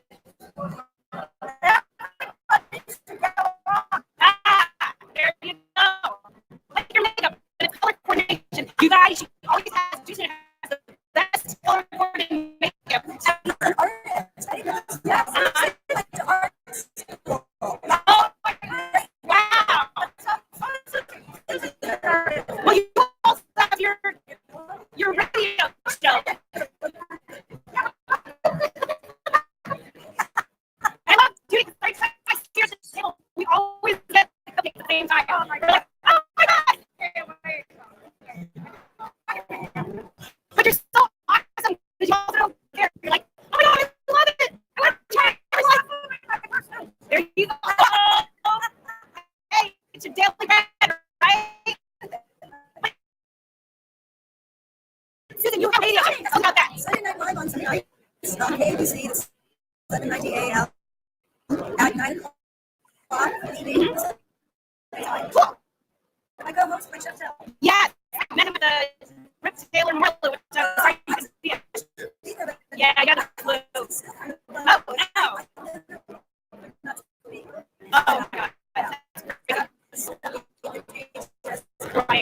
going around, oh, what are you talking about on your radio show? Even barely, yeah, there's also like, yeah, pretty much everything. So much, you know, that's a nerd. Yeah. I love it. I love that. I'm very political too.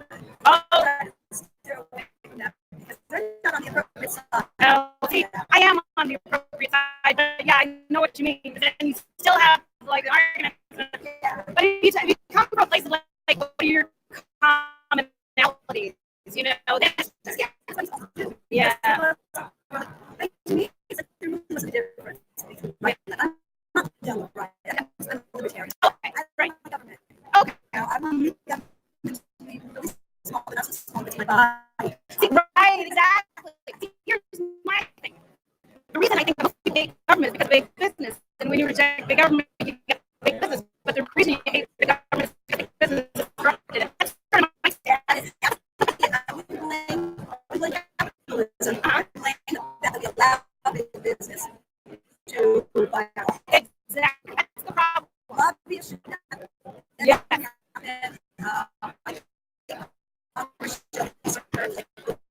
Right. Term limits for judges and okay, so we agree. All right. Okay, so we're already in that parallel universe. I'm telling you. All right, well, let all my listeners know that you're making a show, and I'm going to see more stuff. What? Oh, yeah. Oh, hi. Oh, my God. Okay, so do you know anything about the Mandela Effect or like parallel? Oh, okay.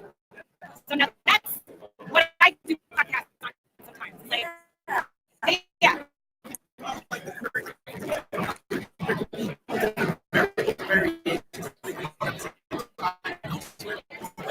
Yeah. Or like you're living your whole life the same way. One last probably short movie in your role.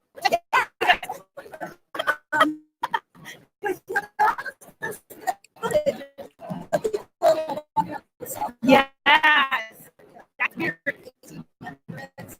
Or like, how many seats in Kennedy Park do you remember? 4 or 6?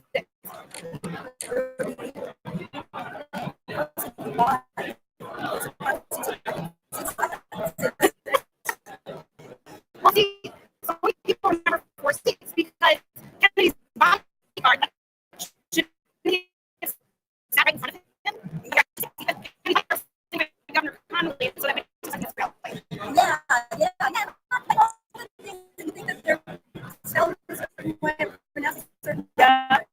Exactly. It's so weird. That's Mandela Effect. So maybe sometimes we have to come on. No, I know. Well, like, you guys know. Nice to talk to you. Bye.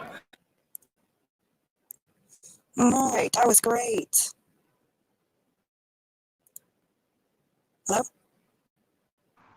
There, I'm back. I'm out in the street now, so there's a lot of noise going on around me. That was great. Wait, That was a guys, really no, good. it was horrible. That's what we were trying to tell you. The chat was telling you. I was telling you. It was just a garbled mess. Oh yeah, it sounded like a garbled mess on my end too. I was hoping that was just my phone and my crappy connection that I have No, it right was now. for everybody. So Jen, Oh. Jen, if you could you I'm please sorry. upload it? It's okay. Could you please upload it to your channel? That way everybody Oh, can yeah. hear it. Oh sure, Yeah. absolutely. Oh Thank good, you. okay. It's okay. I've What been happened? trying to, Was there I don't any know. sound? It was horrible. Wait till you hear the playback. It was horrible. I was messaging you. The chat's trying to tell you. Like, Oh, I didn't even look because I'm I had. sorry. It's okay. I didn't think even it's. look. I think it's your internet connection. That's probably what it is. It couldn't handle the stream and the video. Do you know what I'm saying? Oh wow. Yeah, I Oh, thought it was just no. me because since I was echoing, I thought, No, you're a lot better now too, Jen. You're not echoing at Yeah. all. that's good. Sheesh. That was really weird. Yeah, no, I've already uploaded onto my channel. I just had set it as private because I was like, oh, I want to premiere it. So much for that. No, it's nobody's fault. It just happens. But yeah, I can make it public, and then everybody can see it. And you know what? You could also just do it. You could do a premiere where there's a live chat and it's playing. If you really wanted to. Oh, you mean I could do it myself on a live chat? Yeah. Oh, yeah. I could do that. I could do many things. But yeah, I think I'm just going to make it public and people can watch it. Yeah, I'm putting your link in the chat so Cool. people can check out your channel and subscribe and see this video with the actual sound. Yeah. She did get a little political at the end, and so did I. And I was like, oh, should I do that? Because I know how it gets everyone incendiary. But at the end, we're on two different sides of the spectrum, and we totally agreed with each other at the end. So that was good. Oh, that was We good. found our commonalities, Normally I try not to get political, but what are you going to do? Sometimes it happens. Yes. And it's nice that people can discuss. See, it's like nowadays people can't even discuss politics. It's nice to have a conversation even when you disagree. Right. Even if you agree to disagree. You know what I'm saying? Exactly. Yeah, and I'm lucky because any of my friends that I have who disagree with me, they're usually pretty level-headed about it and even-tempered, and so I think that's good. Yeah, it is. And we appreciate you sticking around a little past what you said you could do. Yeah, I mean, I'm outside walking right now, but I can't think of anything else that I pressingly need to tell you, unless, I would say we could maybe show my really, really big video, but if the streaming's not doing very well, then we might have to save that for another time. Yes. And we'd love to have you back on so that you can talk about it. That'd be great. Oh, sure. I would love to. You ladies were a bunch of fun. And so interesting to talk to, just like such interesting minds, of different ideas. And I love that Sandy remembers the Robin Williams poster and the title just the way I did. Oh my God. I feel kind of bonded to you right now. I feel kind of seriously bonded to you right now. Oh my God, she knows. She gets it. Yeah, because I see the picture clear as day, and it's boggling my mind that it doesn't exist. I know. Well, if you find something, let me know. Like on any of those things that we discussed, particularly about the Robin Williams movie, because I'd be really interested. Okay, definitely. I'll definitely let you know. Yeah. Curiouser, are you still there? Yeah. Okay. All right. I guess we're gonna move on to our stuff now, but cool. You're welcome to stick around, but I know you can't. You're headed out, right? Yeah, I'm out on the street right now. I could probably listen, but I would put except the only thing with this is this kind of eats up a lot of power on my phone, so I might not. I'll keep it on until my juice gets down too low, but I could certainly listen to you guys. Oh, you're welcome to. I'm trying to get Theresa back in here. Uh-oh. But Theresa, I don't know what she's doing. Theresa. All right, well, Curiouser, what do you want to do? Do you have things you want to show? Jen, are you still here? Is she still here? Yes. Yeah. Oh, yeah. Okay, great.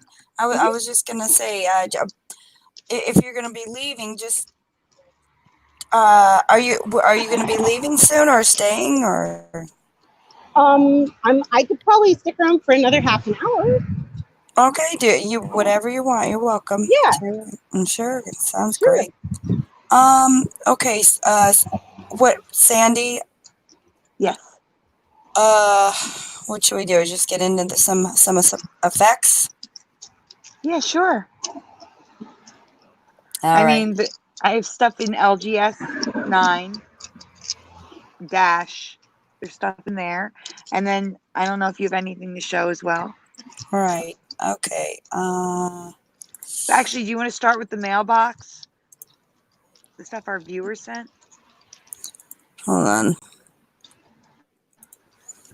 The mailbox. What is that? LGS 9 dash mailbox. Oh, okay. Uh-huh. God, that was horrible. It sounded like they was talking in another language. Oh, you listened to it? Yeah. Yeah, a little bit.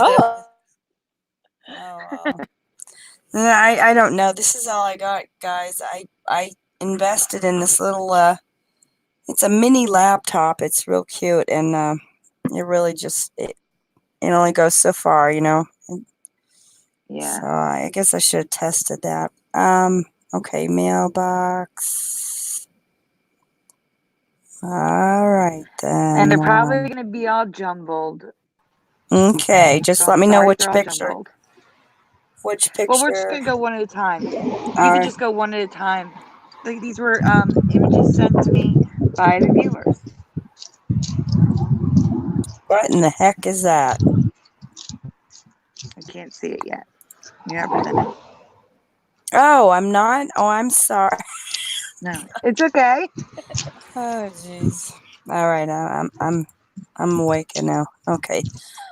Here we go. What is that?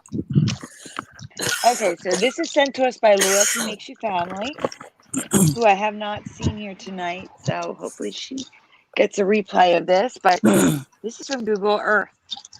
Wow. Or Google Maps. Whoa. Street View.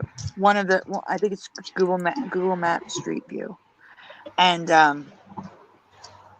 there's 3 images of it. There's 2 from far away and a close up. And was it you or Theresa that says it looks like a nose? It looks just like a nose. Looks like an album cover at first. Jen, can you see this, or are you just listening? Oh yeah, I can totally see it. It looks wild, but it kind of looked like an album cover at first with the writing on the top and then that weird design. It looks like a nose you guys poking hear me? through. Yeah, I can hear you. Can you hear me? Hello? Can you hear me? Can you hear us? Can you hear me? Yes. Yes. Yes. I can't hear Jen. I'm here. She's here. Woo. I'll leave and come back.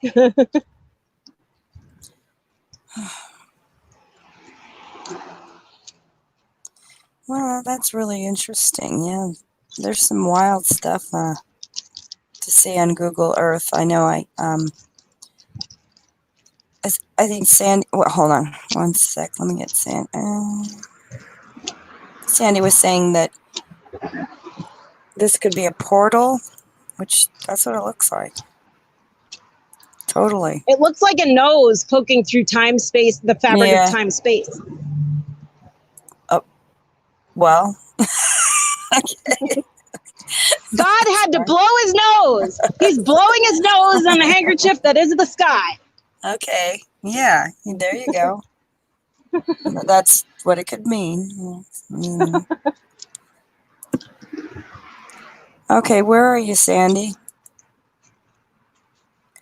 Okay. She said there's 3 of them. Oh, here's a close shot. Sandy. Uh-oh. All right. She's gone. But Can you hear me? I can hear you. Okay. Yep. That's what it looks like. There's somebody trying to poke their face through the fabric of the time-space continuum. Yeah, really. All right. It does. To me, it looks like a portal in a way. Yeah. Yeah. But an oddly shaped portal. Because I always think of portals as more circular. Yeah. Yeah. I mean, who's to say portals have to be circular, though? You know. So. Right. I know. I'm being stereotypical. Any shape. I mean, very limiting. You know. I'm really. unfairly stereotyping portals. Okay, we're just waiting on Sandy here, guys. Okay. Well, we gotta. Yeah, she might have gone through a portal. Maybe she went through a portal.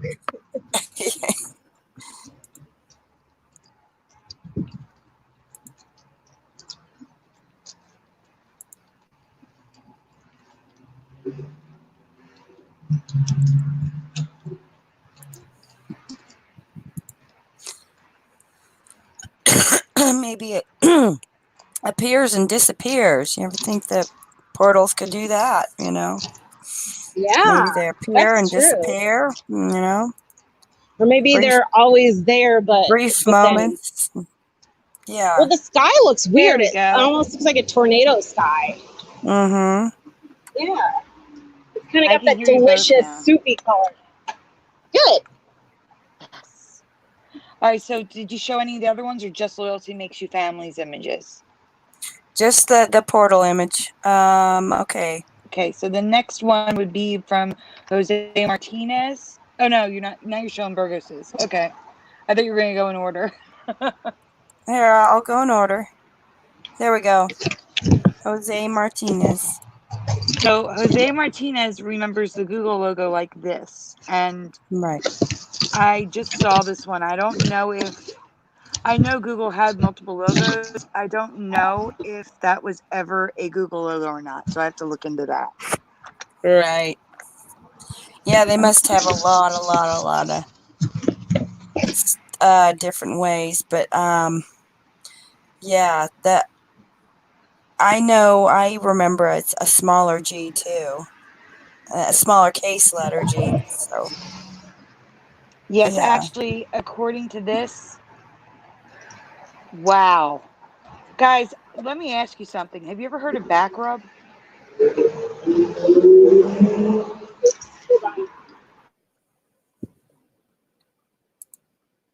Curious, sir? What? Yeah. Have you ever heard of back rub? No. How about you, Jen? Have you ever heard of back rub? Sorry, I just muted my phone because it's really loud where I am. And I can't even hear what you're asking me. If I ever heard of what? I said back rub. Have you ever heard of back rub? Well, I know it's a thing you can do to your partner. No. I mean in relation to Google. No.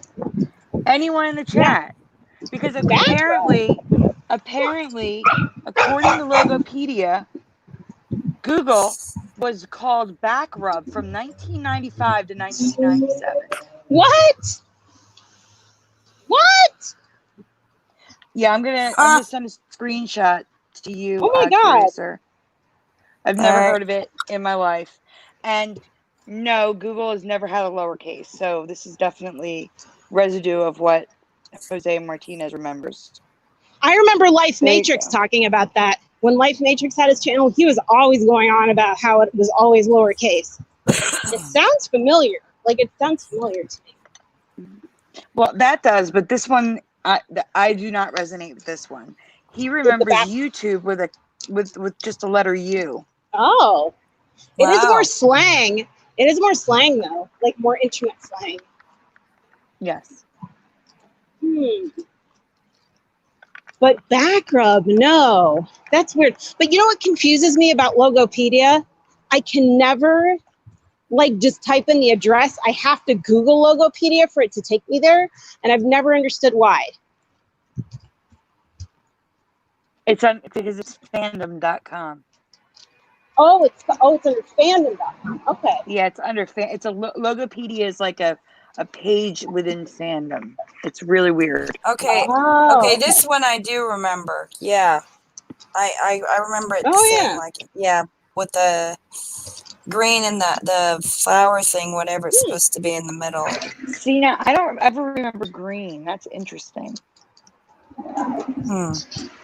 I remember the flower, but that was the logo, right? Yeah.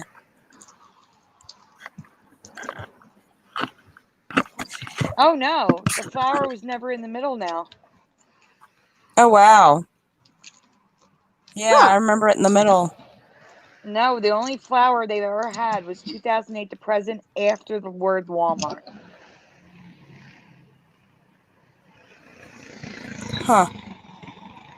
And I never knew it was called Walmart Discount City from 1964 to 81.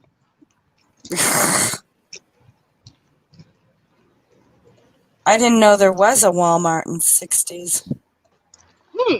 I did. I knew it was it was called Walton's and then became Walmart in the 60s. Wow. I do know that, but that they were only like local to their area. They didn't expand, I think, until the 90s, maybe. Hmm. Or maybe it was the 80s. And I remember the star in the middle and the dash. But this flower supposedly has never been in the middle, and I remember that. I do. The green, I don't remember green at all. It was always blue for me. Okay, so now we are going to... Virgo sent these tonight. It is residue of a beautiful day in the neighborhood.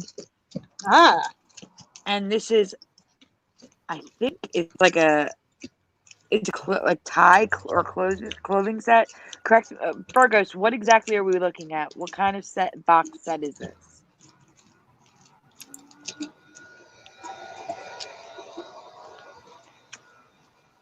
All right, there are 3 ways to ultimate success. The first way is to be kind. The second way is to be kind. The third way is to be kind. Fred Rogers. You see good, that? That's the quote I'm on. Yep, that's a good quote. It's a gift box of what, though? I'm just curious. That's all. So what? Well, the what other images changed? will make more sense. It's not what's changed. You'll see. It's the other images. As residue of this neighborhood. Oh, you remember this neighborhood. I remember the neighborhood. Oh, there you go. The neighborhood. Definitely the neighborhood the way I remember it. There you go. The neighborhood.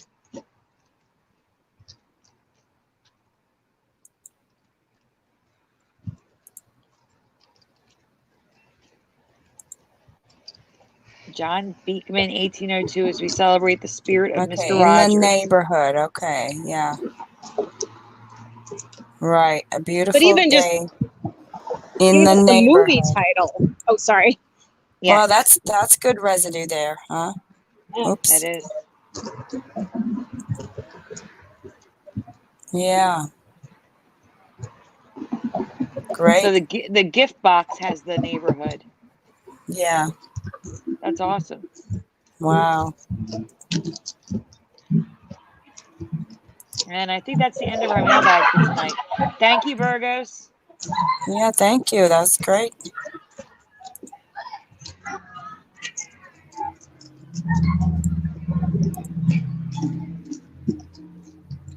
It's a nice box.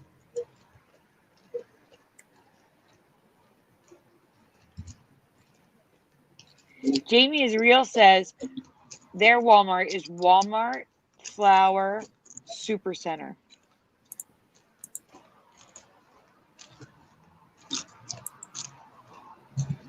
Yeah, I couldn't find that logo on Logopedia. It doesn't mean Logopedia isn't always completely accurate. Like sometimes they're missing things. Oh, good. Jose was here. Jose, I hope you saw your images. I just showed them. Curious, do you have anything you want to show? Yeah, sure. Okay. Couple things here. Hold on 1 second. All right.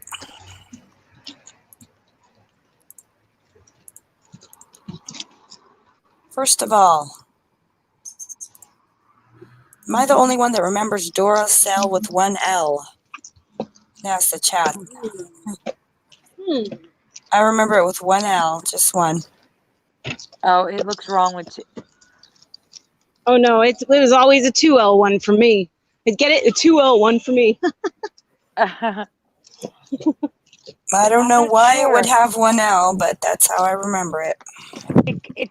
See, here's the thing. I was going to say 2 L's for me too, but it looks too long. Well, I just think like a cell because their original name was Dry Cell and cell is spelled with 2 L's. So that's still, even though that's how I remember it automatically, that also makes the most sense to me, the 2L version. I know. And a lot of, even if it makes sense, doesn't really matter sometimes, it's like the Well, it's Mandela true. effect is, just Well, you obviously came from the dilemma world as well, where that spelling didn't make any sense. I know. Like, Seriously. yeah. Okay, so anyway, I just wanted to share that. So that's how I remember it too. I mean, with one L. Okay, and That's interesting, though. That's interesting because that just shows such the inconsistencies of the Mandela effect. It's like how the Fraser Crane Space Needle, where it is, makes no sense. It makes perfect sense that you could have come from a reality where cell was spelled with 2 L's, but they spelled it with 1 because of like a virtual autocorrect or something. Huh. Wow. Virtual autocorrect. Now, how can you're saying you don't believe in the simulation, but the virtual autocorrect would be what? Depending on just a if the scientists can interlope into our reality with the embedded reality codes that they put in there, sure. And also, too, there were Google barges parked off major cities a few years ago, and nobody knew what they were doing. And Google, how it has its own autocorrector. If you type something in one way, it asks you, did you mean it to spell it this way? And so if they were going on just the sounds of the words, depending on whatever computer program was being used to infiltrate and interlope on the back of our reality, then sure. So but it also works with a simulation, too. You believe that the technology is manipulating, putting in the codes from whenever, like, say, the 1940s or whatever, but you don't believe it's a whole complete matrix, though. Right. It's a docking system. It's a docking system that they instituted in the 1940s, possibly even with alien technology, because think about it. That's when Roswell happened. That's when people started seeing UFOs. So they could have used it to dock into our reality. Yeah. Okay. Yeah. That's what I'm saying with the reverse simulation. It's not that the entirety of existence is a simulation, but they're like plugging in. Somebody put in that code like a microchip and embed it in our reality. I don't know how they would do it. Right. And then it makes it easier to like interlope into our reality and manipulate and overwrite things and do all kinds of stuff. That was my point with that. Yeah. Wow. Okay. Sandy, does this look wrong to you? It does to me. Yeah, the bar didn't go across the E like that. This is changed, definitely. So, and it's going right across. Look at the A and the Z. I don't remember those so close like that. It looks like roof max. It looks way different to me. Yeah. So I want to point this out in the max reality. Okay. Next one is Longstrugs has changed. I know this is probably more out in California and the West and all that. And okay, these I remember as G's. Okay, these G's were just regular G's.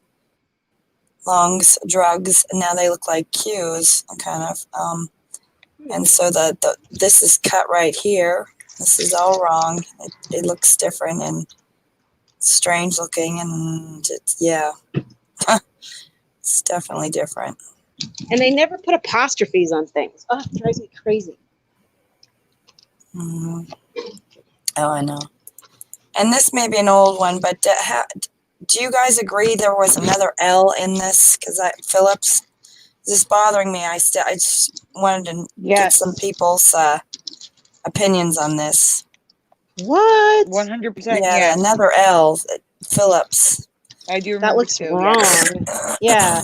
Well, they started spelling Philip like after I noticed Mandela Effect. I noticed all these Phillips being spelled with 1 L, and I'm like, no, it's got to have 2 L's. Yeah. Exactly.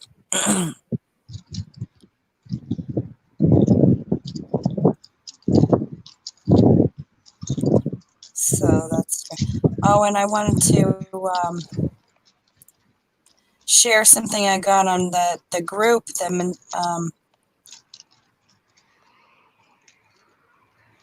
Steve Scott had shared this about a giant weed that has infested incredibly dangerous poisonous weed. Okay, it's called the what is it called again? Hold on one second.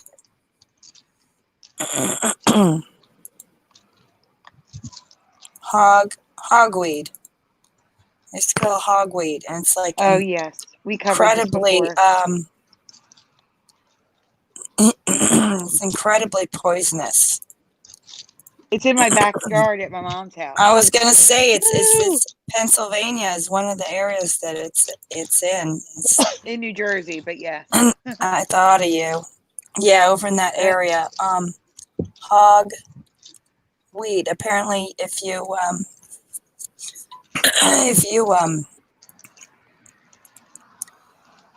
if the sap gets on you and you leave it there and the sun hits it, it can burn you very severely, and you can get severe burns. So you don't want to get the sap on you, and it's I don't know, you don't want to touch it altogether, apparently. A plant that burns and blinds you and can make you sick and everything. And I had no idea. I mean, this would have been pretty much a huge deal in my reality, but this is just not much about it. Let's see, blinds can make its way here.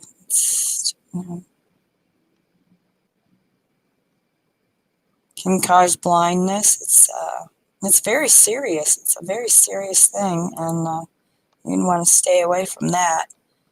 So and it's always called been in my mom's backyard. That's the crazy part. Wow. It's always been back there. Well, I guess if you just never touch it, you'd be fine. Yeah, it's at the it's down by my mom's backyard's in like 3 levels. There's like a higher level where there was a driveway that went behind the house, but they put a deck over it, so it's just like this concrete driveway area. Then there's steps down to a grassy area, and then there's steps down to the lake, which is another grassy area. And the lower level at the lake is where that hogweed is, and I'd never heard of it before. So this is the range of the hogweed. I don't know if people can see, but that's what it's saying.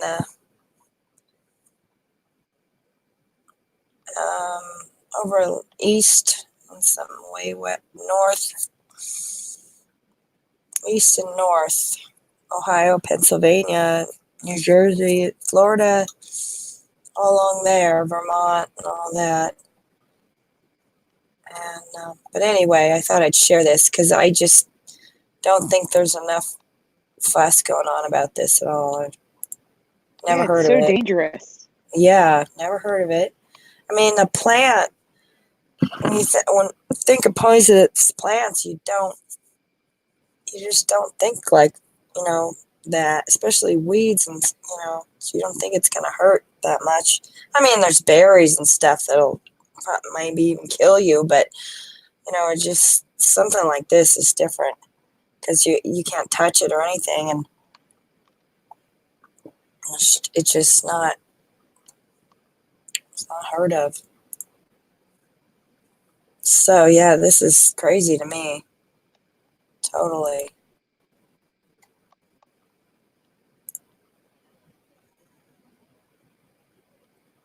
I know I've seen these before. I probably saw them in Ohio when I was there. I know I've seen them. Mm-hmm.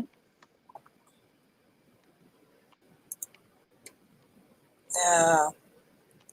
And they're actually pretty, It's something you'd want to have around and look at, but Yeah, they're it's they're like huge. nothing. They look harmless. Huge. Oh, they're huge. Yeah. They're huge. They're like 7, 8 feet tall. Okay. Yeah. Look at that by the house. All right. So I wanted to share that. Let's see. Anything else? I don't have much because I knew that you guys were gonna have a lot to talk about, but I was going to share that one photo, but Theresa's not here, so we're going to wait on that. You know the one. It's okay. Well, Yeah, we'll I know wait what on you're that. talking about. Teresa. Okay, then let's see. So we'll go to Flickr. Sounds good. Why don't we start with the first folder with the red and blue signs. Okay. So this is a question I have for the chat. Recall Vector did a video, and first I want to ask you. Oh, we lost Jen.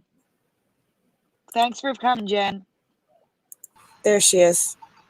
Yeah, I should be there. I just I lost Jen's the connection back. and then I muted my mic. No, I can't. Okay, which question first? Wait a second. I have to leave. I can't hear Jen. Oh, no. Can you hear me now? No, I can't hear you. I gotta leave. I'll be back. Oh, okay. Uh-oh.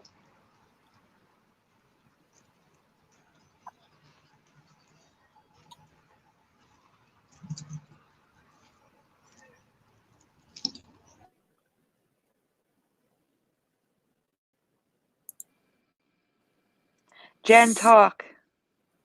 Jen, talk. Hello? Hello? I can hear you now. I can hear Yay. you. Good. Cool. Okay. All right. Which question first? The one with the blank ones. Okay. All right, guys. And even Jen and Curiouser, because this wasn't discussed on Recall Vector's video. This was me. This is a problem. Not a problem.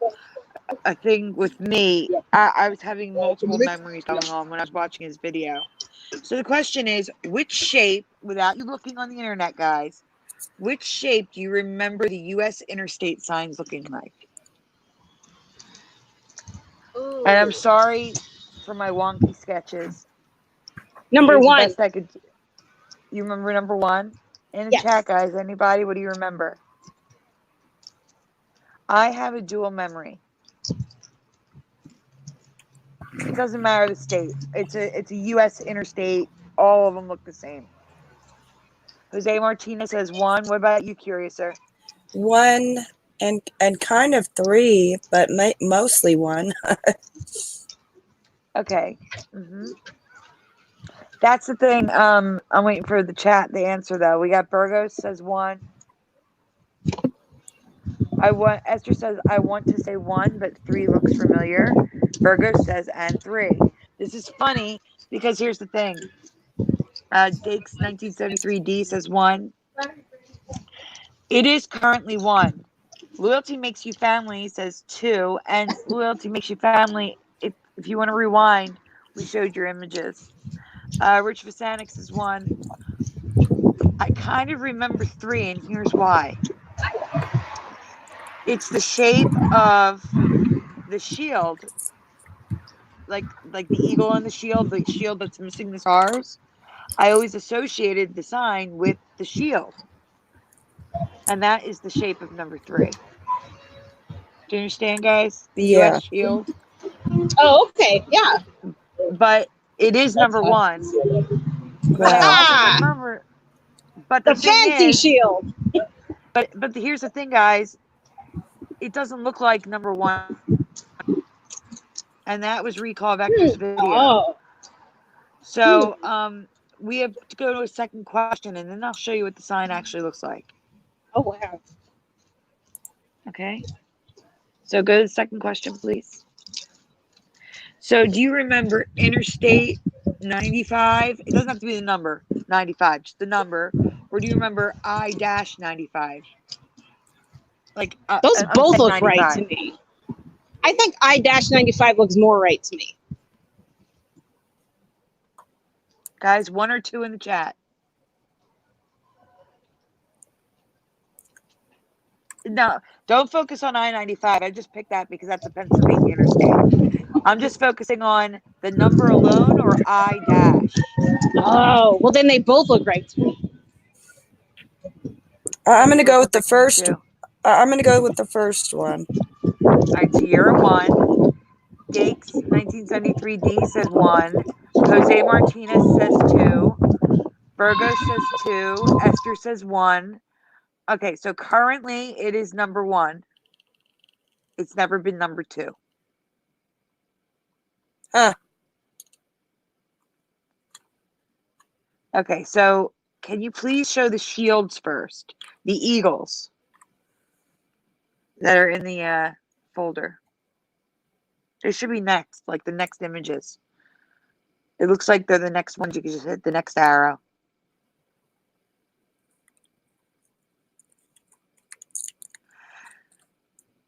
Now, that's a shield that I remember with the flat on top. But you see this weird shape? I don't recognize this bulbous weird shape. Do you recognize that bulbous weird shape, guys? Wait, you mean his like head? like an acorn kind of shape? Yeah, like it's an acorn shape now, not a shield. Do you see it, Jen? Yeah. Oh, I'm not familiar with this image actually. Yeah, I'm not either. But if you I go mean, to I the don't know next what it image, is. Oh, if you go to the next image, that is how our signs are shaped now. They're bulbous. Go to the next image, please, Curiouser. No, I mean like the next. Go away from the eagles now.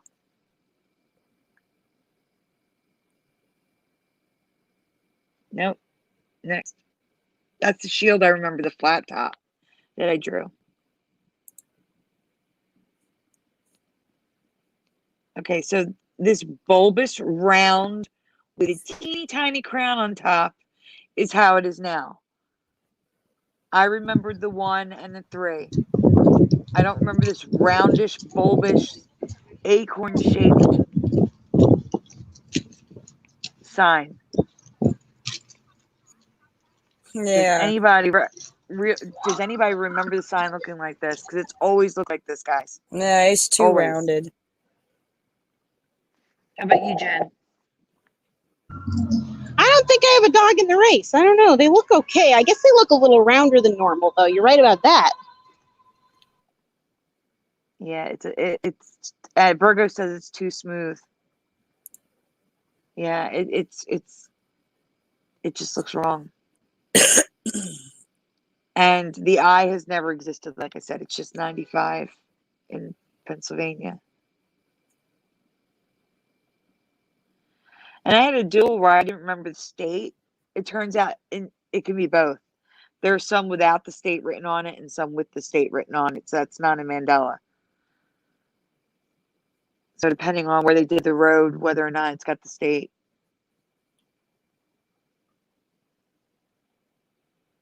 All right, so that was the one I wanted to show, that it's bulbous now. I don't remember that at all. Right. And I showed the 2 how I remember it. I remember more like it. this. Was it more? Yeah. Like, yeah. Mm-hmm. Yeah, that either flat or with a crown Mm-hmm. on top. You know what? I think I remember in this one too. I think I remember the eye for interstate too. Yep. I think I remember both. Like some like that and some not. I wonder if that's like a, is the two realities or something. I don't know. Yeah, because in this one there's never been an eye dash. Wow. But all of those eagles are residue because the stars are no longer on top of the shield, guys. Mm-hmm. So that's all residue right there. The next folder, if you can go to the LGS 9 logos. Does credit go to Recall Vector for some of that? Or? Yes, Recall Vector. Okay, yeah. All right. Then the LGS. Or do Star Trek. It's right there. Do the Star Trek one. Okay. I worked hard on this. All right. I need Theresa because I don't know who found this. If anyone in the chat knows who found the Star... Oh, not that one. Okay, well, this one, we could talk about this one. But if anyone in the chat knows who found the uniform change on Star Trek, please let me know in the chat so I can credit them. So I don't remember the logo being rainbow number 1. Anybody? Oh God. It's not just the 40-year anniversary either. The original poster, it's rainbow. That's I kind don't of know. nauseating.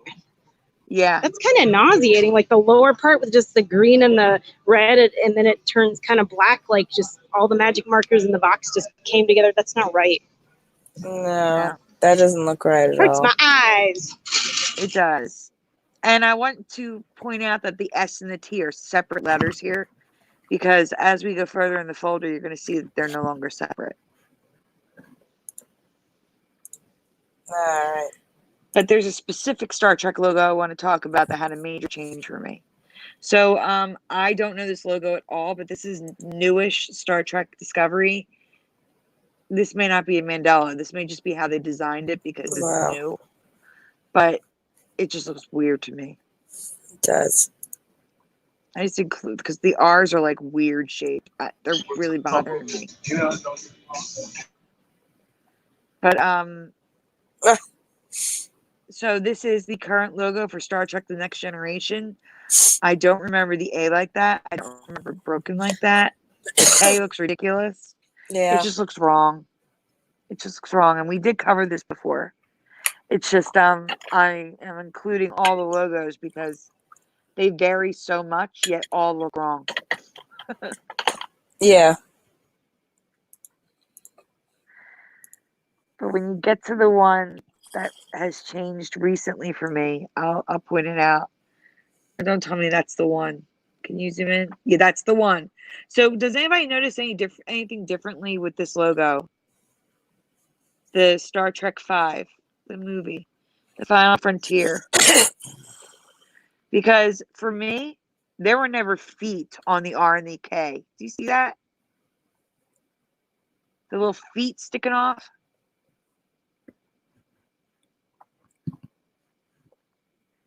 Does anybody remember the feet?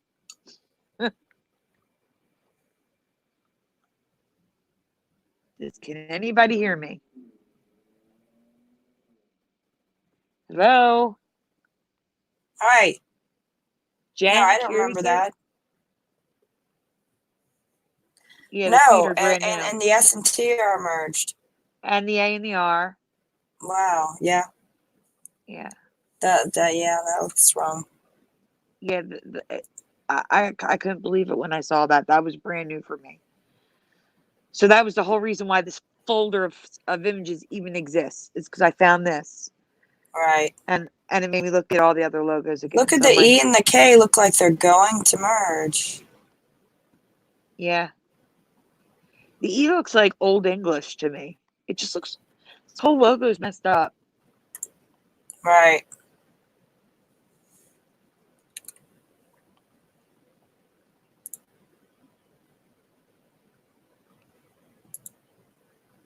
All right, so that's also the feet on the bottom left-hand corner. That looks like a bathtub foot on the K, on the Star Trek K, for that one you just showed. It looks like what? A bathtub foot. You know those bathtubs with claws? It looks like it's got a claw on the bottom of its foot on the Star Trek thing you just showed. And yeah, the E looks like an Irish jig thing. But I probably shouldn't comment too much because I'm not too attentive with the Star Trek logo, even though it is a very cool show. Well, all of them now have the feet, and the ones with the motion picture, they're huge. But the other three, the Search for Spock now has them. The Undiscovered Country, which is number 5 or 6, I believe, now has them. The feet were never there for me. That's just so you can see the logo better. That's all. So there's Star Trek Next Generation again. Yeah. Okay, this is the original poster, guys. And if you zoom in, you can clearly see that the word is rainbow. It sure is. Yeah, I always thought it was black. Black, right. That's what I remember. Yeah. Wow. Just chalk it up to another rainbow Mandela effect. All right.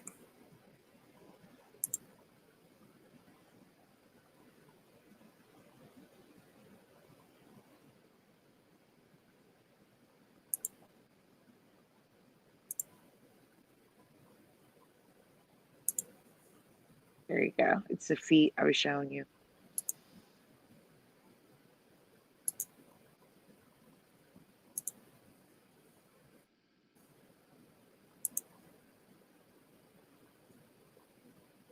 Rainbow. The letters. It's just too much. It's too much. It doesn't look right. No.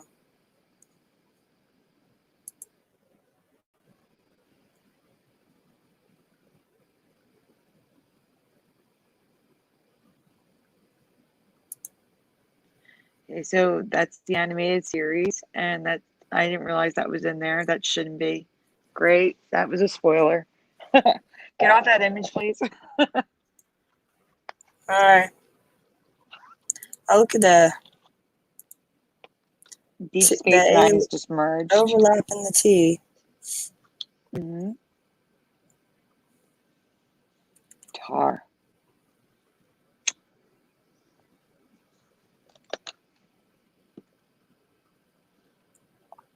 Oh, I wasn't looking at the chat. If anyone told me whose Mandela Effect that was.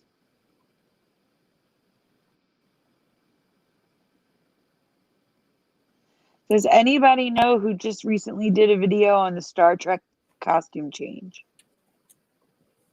Anybody? Theresa. Is Theresa still in the chat? She's the one who told me about it, so she knows who found this.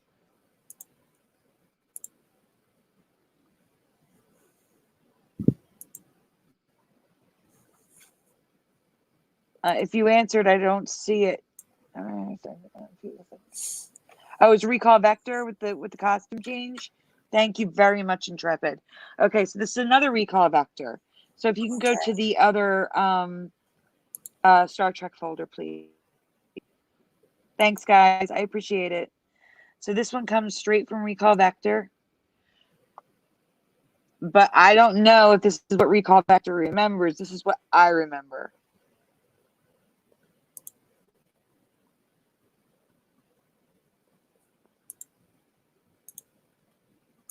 Recall Vector found it from a viewer. Okay.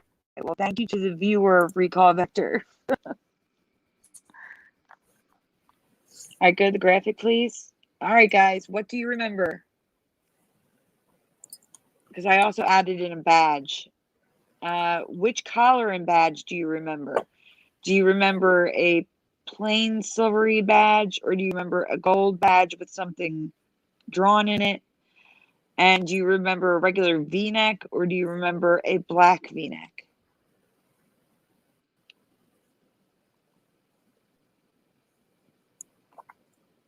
How about you, Jen? Can you see it?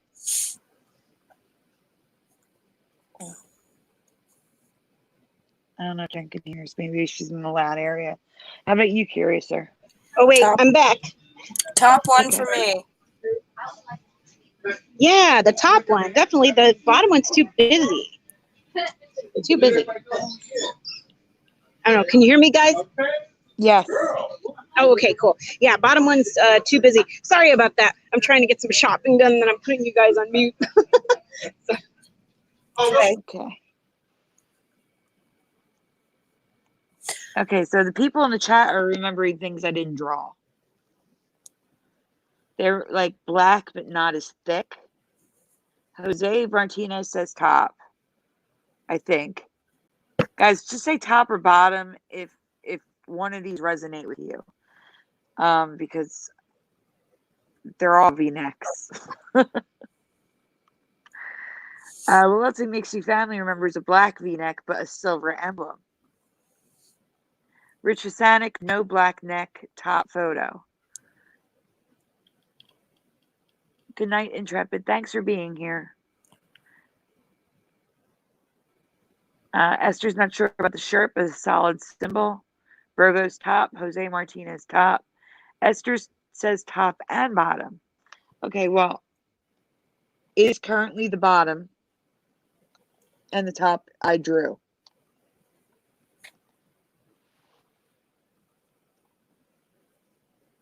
So, Wow. the next images are just how it is now so people can see it. And there's an image in there of the female's version, like the dress. How I remember it. So I'll point it out when you get to it. Right there. So see the blue dress, how it's all blue, guys? That's how I remember it. All one color. No black at all. But the next image, oh, maybe not the next one, but one of the next images, you're going to see the red dress with the black. You see it?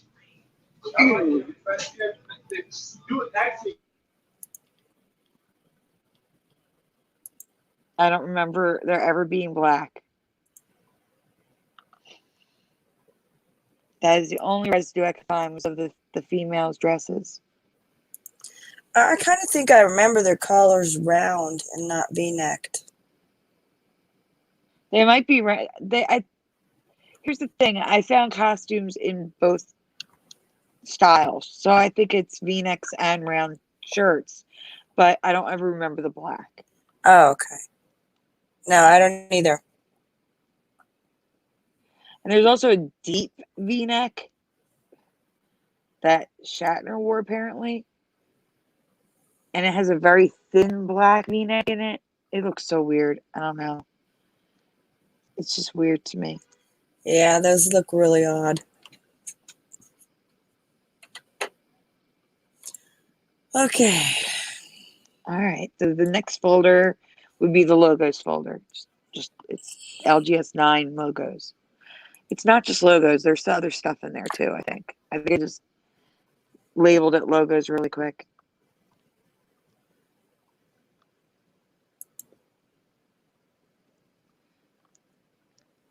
Because I have a graphic in there that I didn't have another place to put it. So, and that's you, Esther. So try to stay awake for it. Okay, so check out the O in royal gold. Oh, wow. And the D is too short. It's looking like an A to me. And it's broken. Yeah. I don't remember. I used to take too. photography. Yeah, I used to take photography in school. I'd buy this stuff. Didn't look like that. The G and the O are one letter with a loop. It's weird.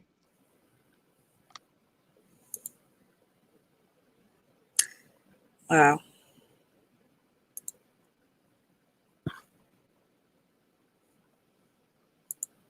Okay, so this is the Mitsubishi Galant, and this was a 1992, I think, commercial. That logo's always been like that, and I don't remember it like that at all. There's your triangle A's, Curious. Yep. The 1992 Mitsubishi Galant. Merged and weird A's. I don't remember it looking like that at all.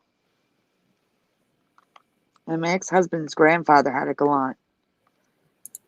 Has anyone ever heard of this medication? I just wanted to ask. I don't know if it's a Mandela Effect. I just never heard of Tylenol. It was sold in the U.S. I think so, but the logo looks like a bee. It looks all wrong. The colors look wrong. For what? The Tylenol? Yeah, it looks like a bee. Like I think of Tylenol as being red and white. Yep. Yep. I've never heard of Tylenol in my life. I never heard of Tylenol, but how new is this? It's not new. It's from the 80s. No, I've never heard of it.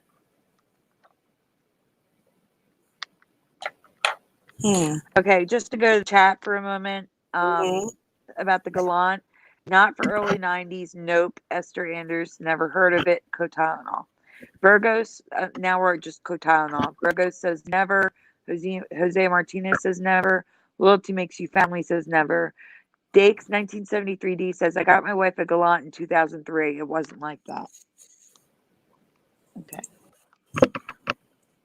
So I don't know if this is a Mandela, but I've never heard of that medication ever. This is residue for just Ross. And I believe it was Moneybags who found the Ross dress for less Mandela Effect. And Oh their yeah, there's no commercial. dress for less. Okay, It's just yeah. Ross. There's Yeah. 2 images of this. That looks right to me. Yeah, except for the weird O and the broken R. Right. So Acura has been merged. This is also from not merged. It's got the broken letters. This is also 1992. Right.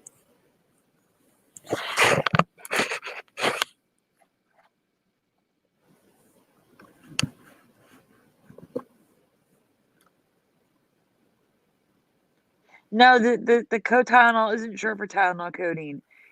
That's the original Tylenol cold medicine. It's short for cold. The Sound of Music, the S was not like that. No. And the is merged, and the T looks weird.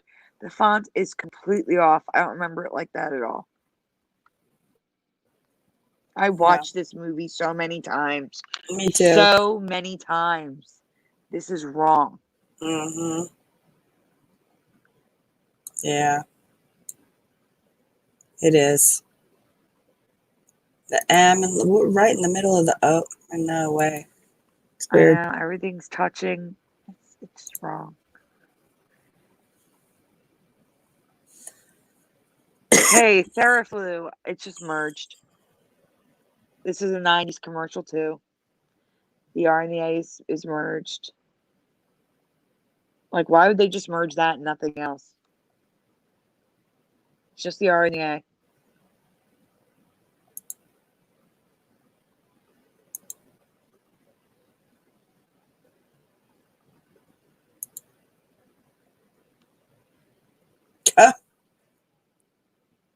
Yes, the N. The N that no longer exists. And the Zer, it's Zer. Enter and Zer is merged. But the N no longer exists. It's just like an upside down A.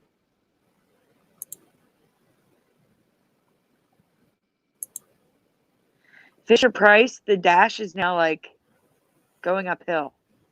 See it? Yeah, oh yeah, it's going up instead of. I remember it straight across. Straight across. And That is hinky. Yeah. What? And this has been discussed before, but the H is shaped weird and the E's are tilted. They're Yeah. like crooked. You see it? Yeah. But that dash, brand new for me. It was going straight across. Right.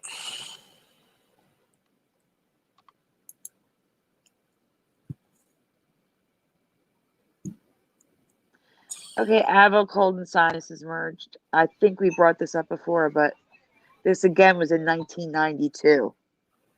So it's merged since the 90s. I was watching a 1990s commercial vault. So it's all 1992, guys.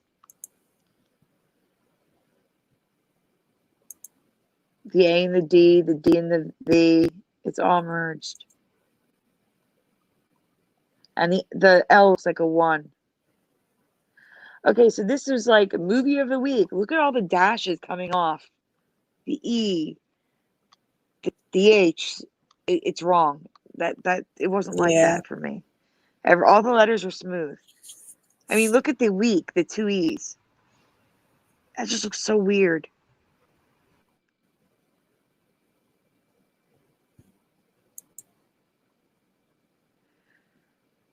Next image is Mazda, 1992, guys. It's all merged.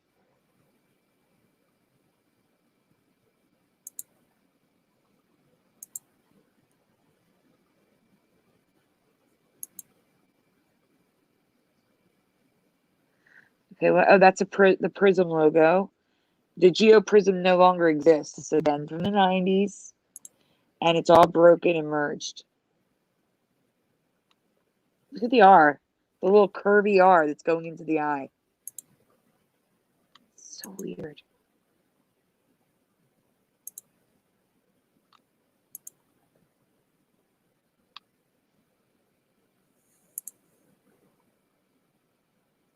That's interesting. I still remembers the letters like that. It's just another image of Energizer with a bigger font, so you can see the N that looks like an upside down A now. I mean, an upside down V.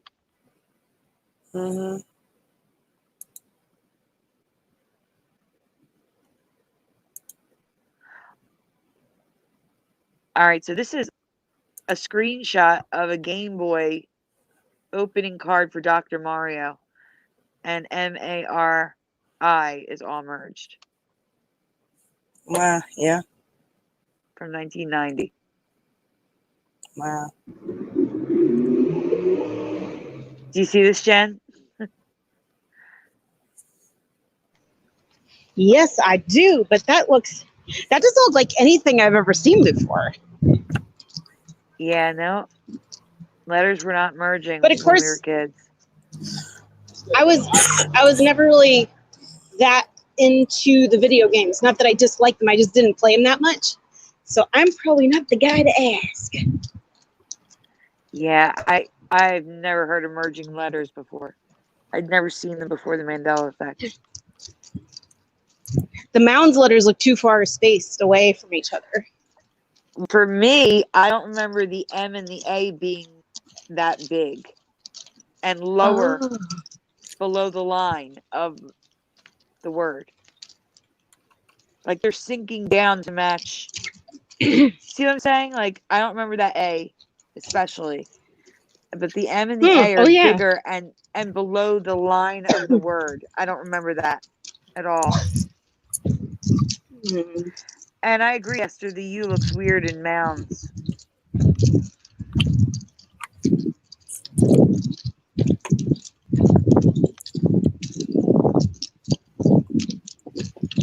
How about you, Curious? Or do you remember the A like that? And the M? No. Do you know what that noise is? That's the Jen? wind. Oh. You know what? Is the wind coming into my? Oh, Yeah. you know what? I can mute it.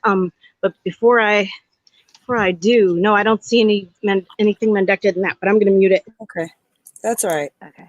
All right. So Nestle, I'm just showing the way I remember it. At the top where it says Nestle Toll House Cookies, that's what I remember. The little Okay. line over the E, and that's it.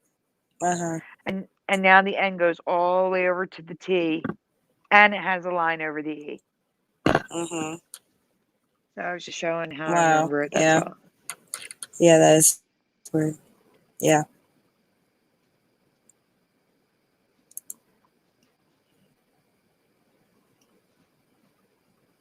Okay, what are we looking at? This is the other Ross Residue. logo residue. Yeah. Nowhere in this commercial did it say Ross Dress for Less. Mm-hmm. Oh yeah, this is an old one of mine that I did a video. I know that. Well, that's exactly why I Sales brought has it. changed. Yeah. That's why I brought it, though. This is from 92.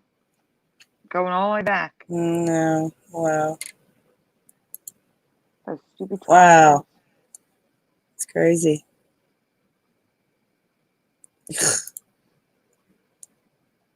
No way. Yeah.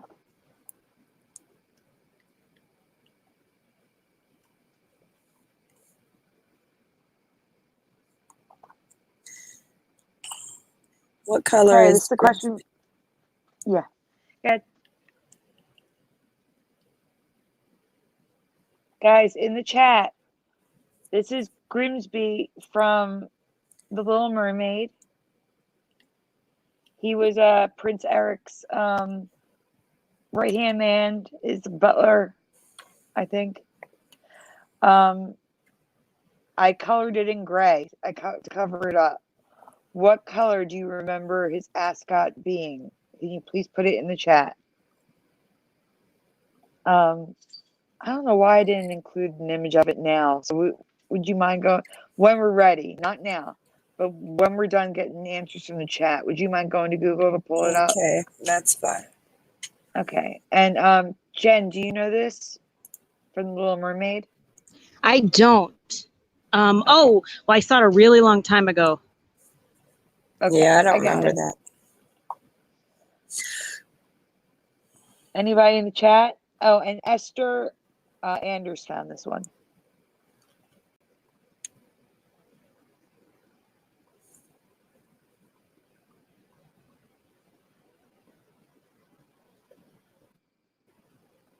Anybody? Looks like no one's responding. Nobody no knows one knows this that character. Our character.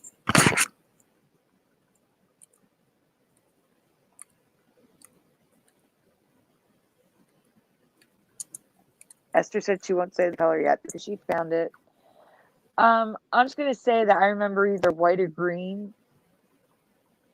I'm leaning more towards white. And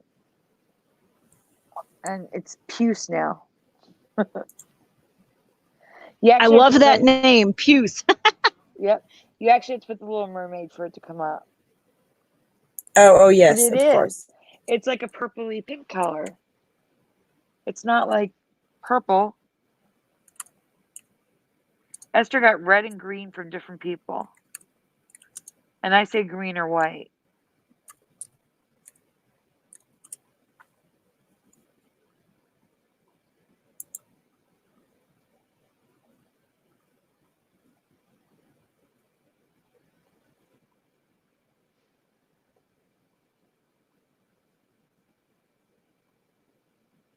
You didn't find an image yet? Here. Purple Purple. and white. I say yeah. Puce. Okay, Puce, yeah. Because it's like a pinky purple. I don't remember that at all. Especially when the movie is set the time period. I don't know, like Prince Eric would wear purple, but not a servant of his. Do you know what I'm saying? Purple was reserved for royalty back then. Okay. It's a weird color choice by Disney. Right. Was that the end of the folder? Yeah. Okay, I think there's another. I think that's it, actually. There's no. I'm gonna go check myself. Hold on one second. Okay. I'm gonna go to Flickr and make sure that we got them all.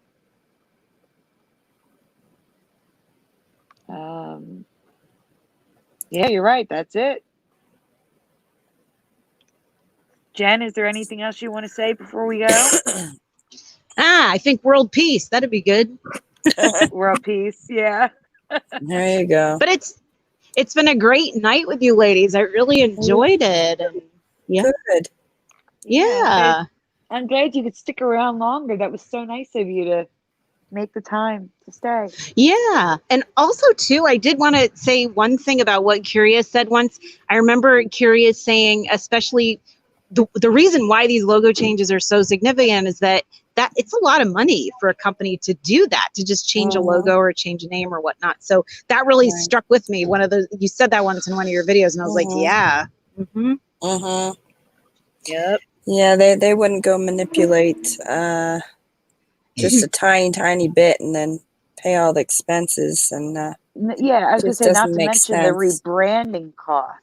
Yeah. The rebranding cost would be astronomical if they did this all the time like this. Well, Sandy, you also said cup of noodles or cup noodles had been changed, and then I went to their website, and it just seems so strange to me that they would just do that. Oh, because it sounds more Asian, cup noodles. I'm like, yeah, it sounds like, I don't know, it just sounded weird. Do you still think that, or do you think that was an overwrite of reality? Oh, no. I do think it was a change, but for me, the Mandela effect in it is the change happened so long ago. Do you understand what I'm saying?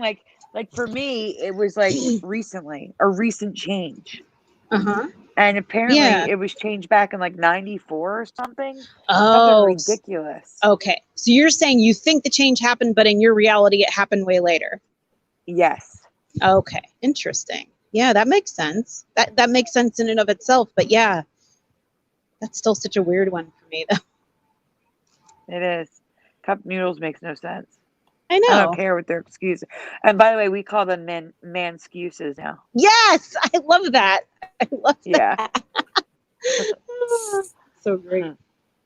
And then mirror too. Like I was saying too, the mirror was the original German translation for the Grimm Brothers books. So that's what it said in German. And a part of me had this image of like that came from a reality. Well, one of the realities where I don't know if you know this, but there was a vote in Congress as to whether America should speak English or German.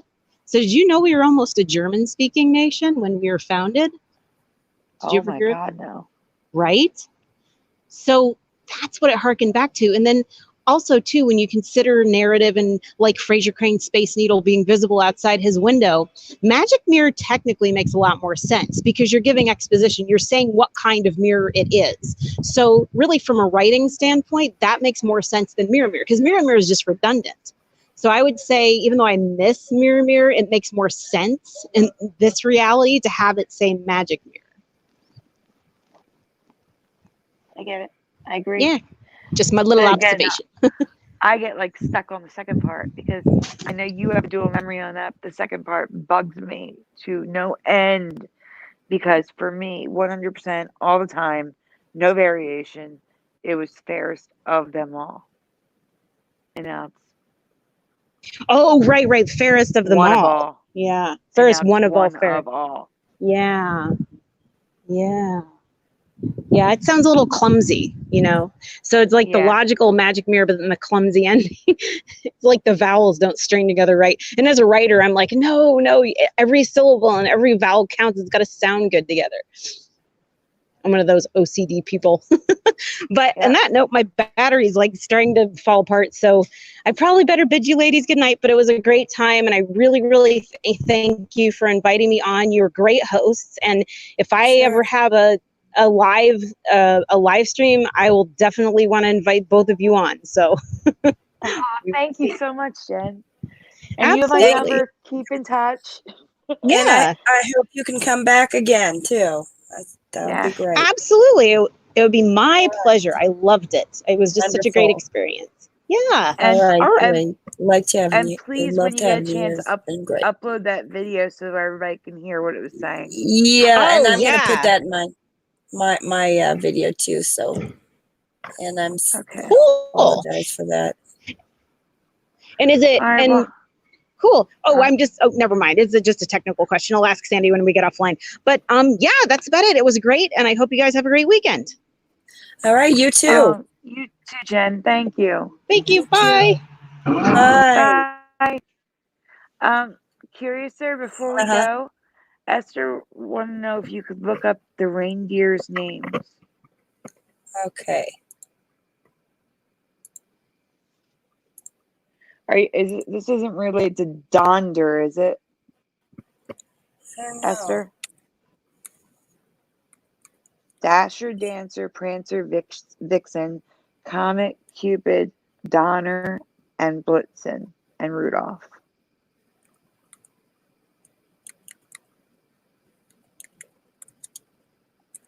Yeah, because apparently the original version of Donder and Blitzen and Rudolph, people remember it's spelled with an F and now it's PH.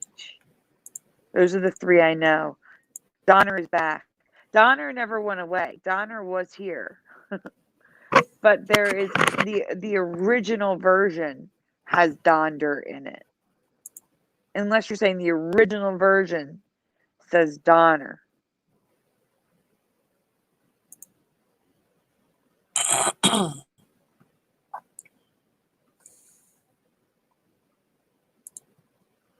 Okay, there's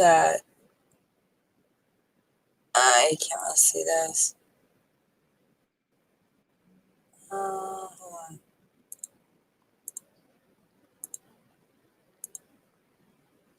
Okay, yeah, Dasher, Dancer, Prancer, Vixen, Comet, Cupid, Donner, Blitzen, and Rudolph.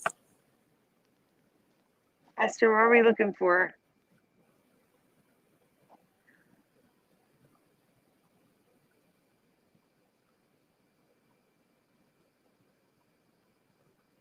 Oh, she was talking about the Donder and Blitzen.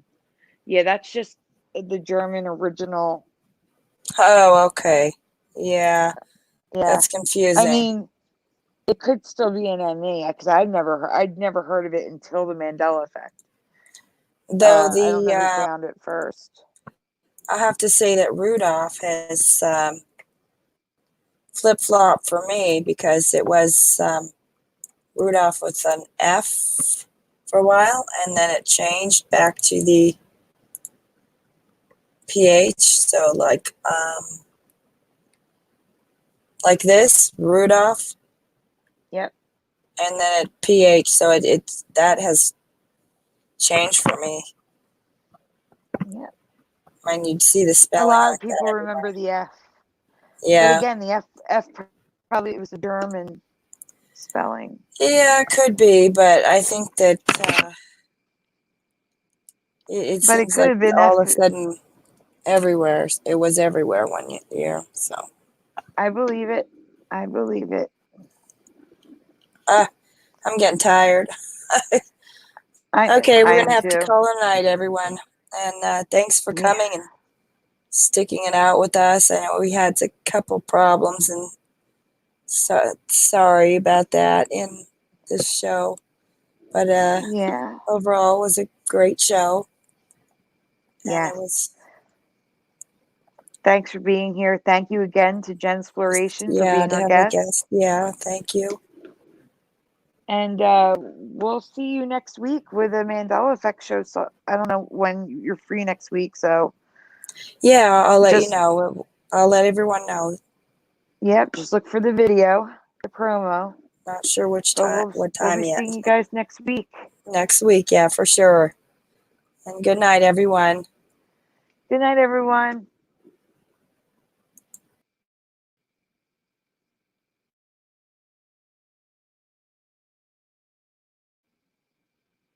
And welcome to the Sandy DiVa Show.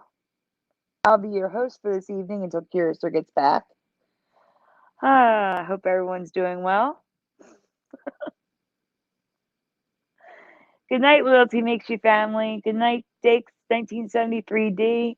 Good night, Esther Anders. Good night, Jose Martinez. And you're welcome. Thank you, Virgos. We really appreciate it. What stories? Oh, the stories, yeah, they're excuses, cover-ups, exactly. Sandy? Oh, we're back with Curiouser. I'm sorry about that. I think I just pushed the wrong button. Like I said, I'm tired. I pushed the wrong button. Sorry. All right. Good night, everyone. Good night, everyone. Okay. Bye.